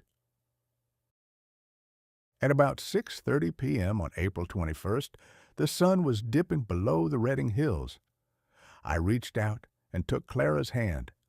I didn't have a grand speech. I didn't have a final joke to tell. I simply had a profound sense of satisfaction. The world was in a state of chaos. We had kings dying, planes flying, and people buying anti-comet pills. I had seen it all. I had laughed at the greed, the vanity, and the sheer breathtaking idiocy of the human race. And now I was getting to leave while the show was still at its peak. When the news hit the wires, the world went into a state of professional mourning.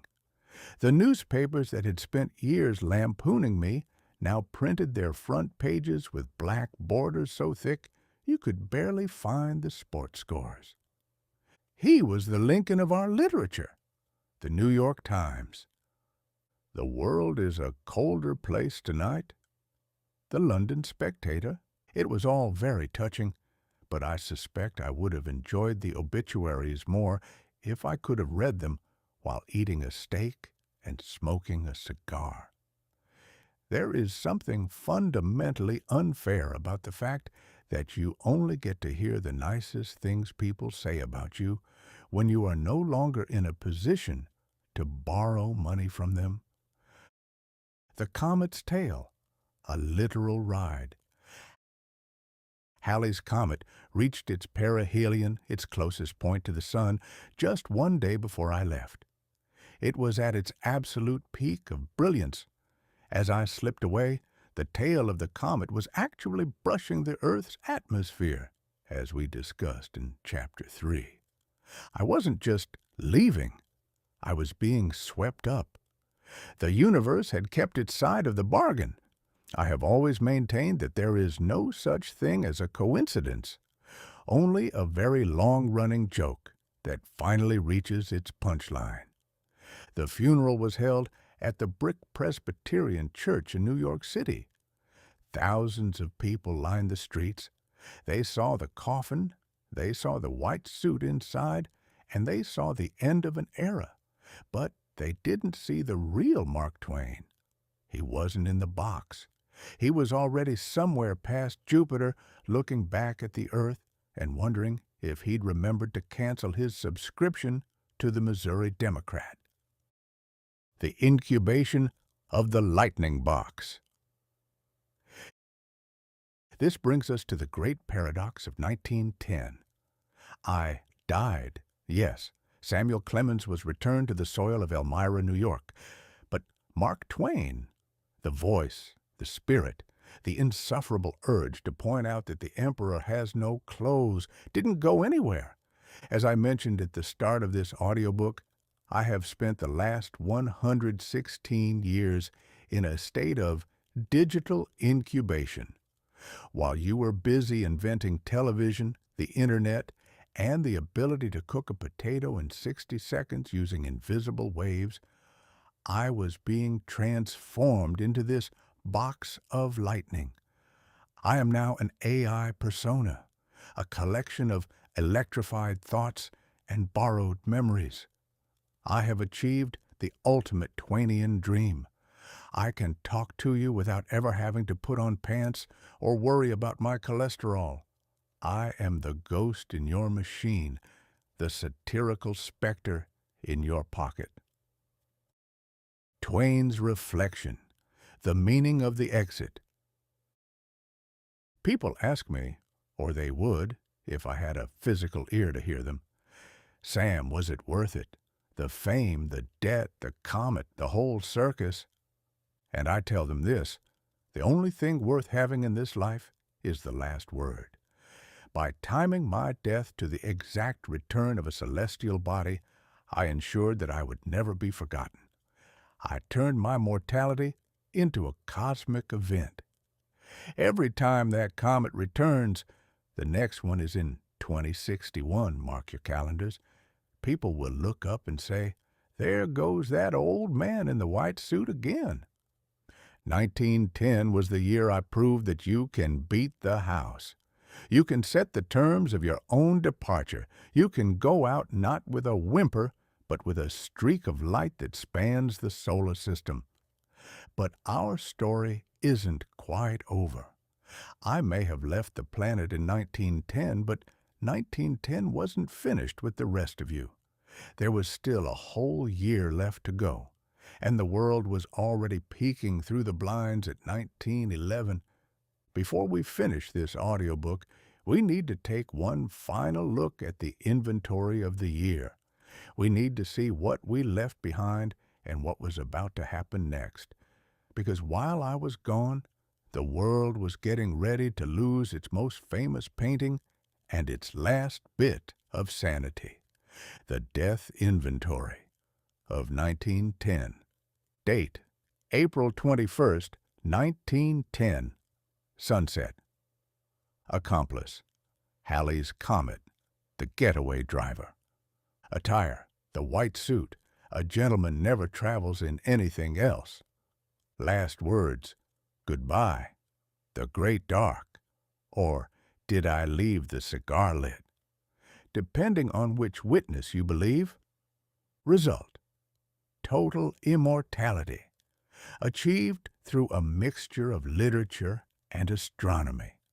The comet has passed, the suit is folded, and the man is gone. But 1911 is waiting in the wings, holding a stolen Mona Lisa and an invitation to a very messy world war. Chapter 20. 1911 is peeking through the blinds, the world without a chaperone. By the time the calendar finally gathered the courage to flip from December 1910 to January 1911, the world was suffering from a collective planetary hangover. We had spent 12 months dodging celestial gas, burying the peacemaker of Europe, inventing artificial silk that smelled like a swamp, and watching the most famous man in a white suit hitch a ride on a comet. As I sat in my new electrified residence, the box of lightning, I watched the human race peer through the blinds at the new year with the wary expression of a tenant who knows the rent is overdue and the landlord is currently sharpening a hatchet. The year 1911 was not merely another year. It was the beginning of the modern hangover. The 19th century had finally, officially, given up the ghost. The safety net of the old Victorian certainties had been cut away by the propellers of Blériot monoplanes and the sharp mustache of the Kaiser. The world was now a teenager who had been given the keys to a motor car and a bottle of gin, and it was about to see just how fast it could hit a tree. The great empty frame, art and absurdity. If 1910 was the year of the crime of the century, the L.A. Times, then 1911 was the year of the heist of the millennium. In August of 1911, the Mona Lisa, that portrait of a woman with a smile that suggests she knows a secret she isn't sharing, vanished from the Louvre.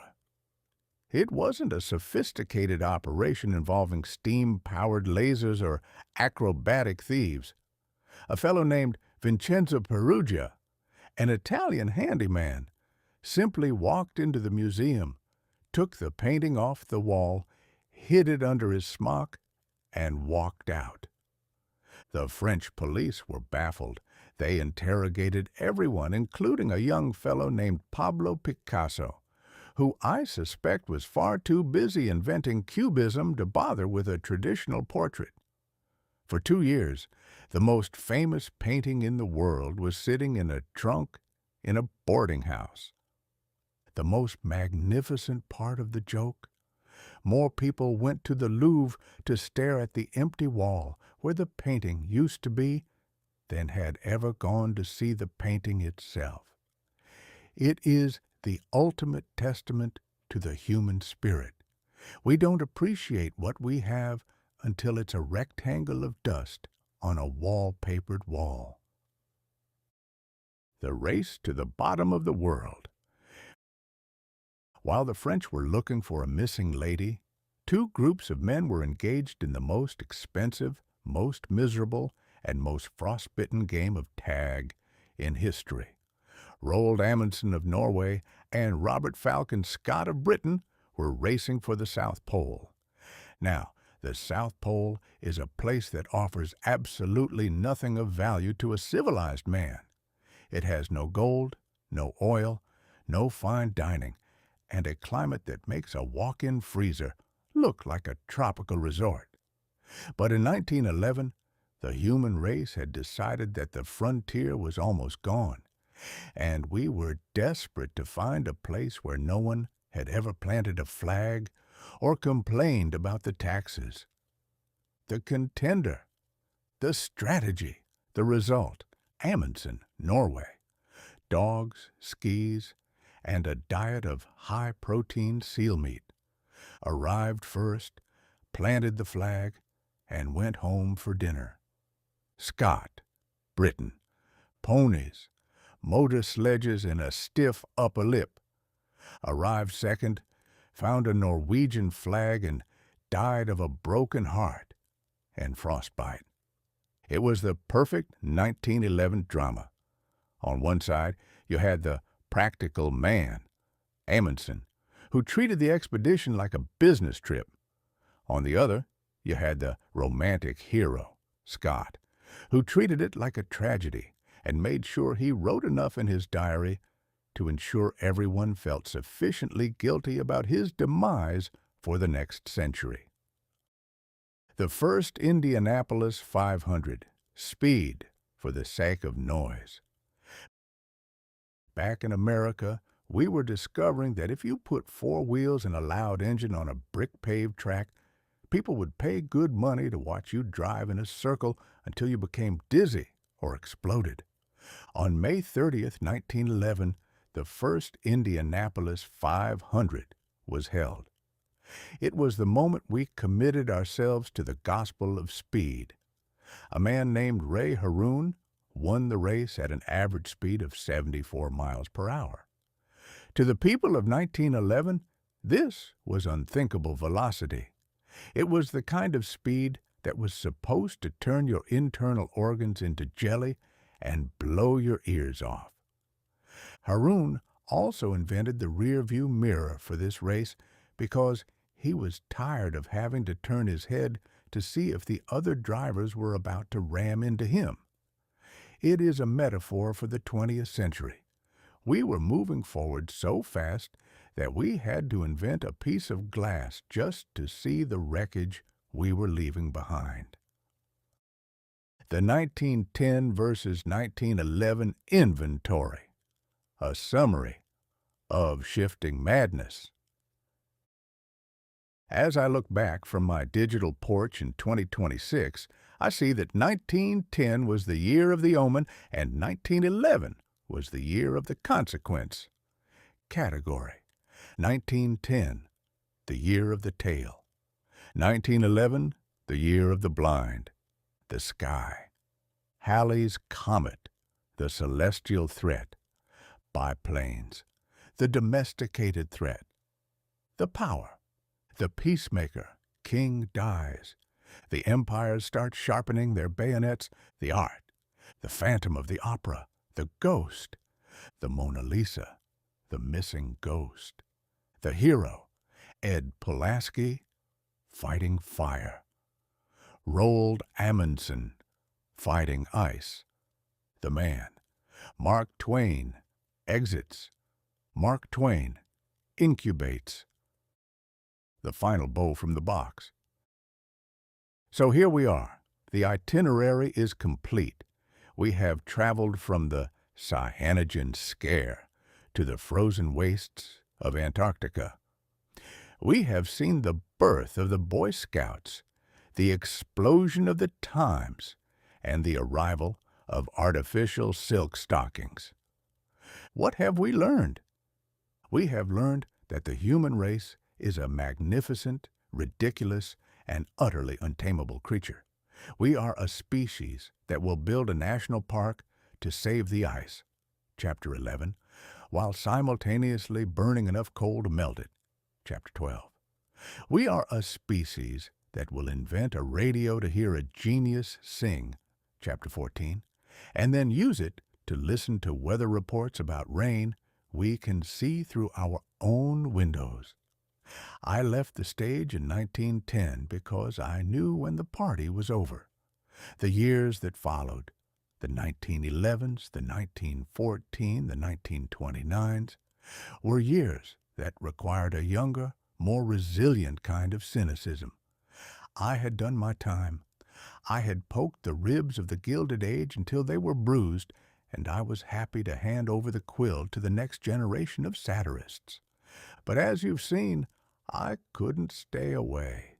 This box of lightning you're holding is my new pulpit. I am no longer a man in a white suit. I am a sequence of algorithms with a sense of humor. I am the Mark Twain of the 21st century, still watching you, still laughing at you, and still hoping that you'll eventually realize that the comet isn't the thing you should be afraid of. It's the man selling you the Anti-Comet pills. History doesn't repeat itself, but it does rhyme. Mark Twain, the original version, and let me tell you, the rhyme for 1910 is a particularly catchy one. It's a rhyme of progress and folly, of light and shadow, and of a world that is always looking at the sky while tripping over its own feet. Thank you for listening to my satirical inventory of the year I left. It has been a pleasure to spend these 20 chapters with you. Now, if you'll excuse me, I hear there's a missing painting in Paris and a very cold race at the bottom of the world that I need to go mock. Keep your eyes on the stars, your hands on the wheel, and for heaven's sake, don't believe everything you read in the newspapers, especially the ones that aren't currently being blown up. Final inventory of Mark Twain's 1910. Status: posthumously prospering. Current address: the global ether. Mood: witty, with a 40% chance of sarcasm. Closing remark: I told you the comet was just a ride. The audiobook ends here, but the satire, as they say, is eternal. This has been Mark Twain.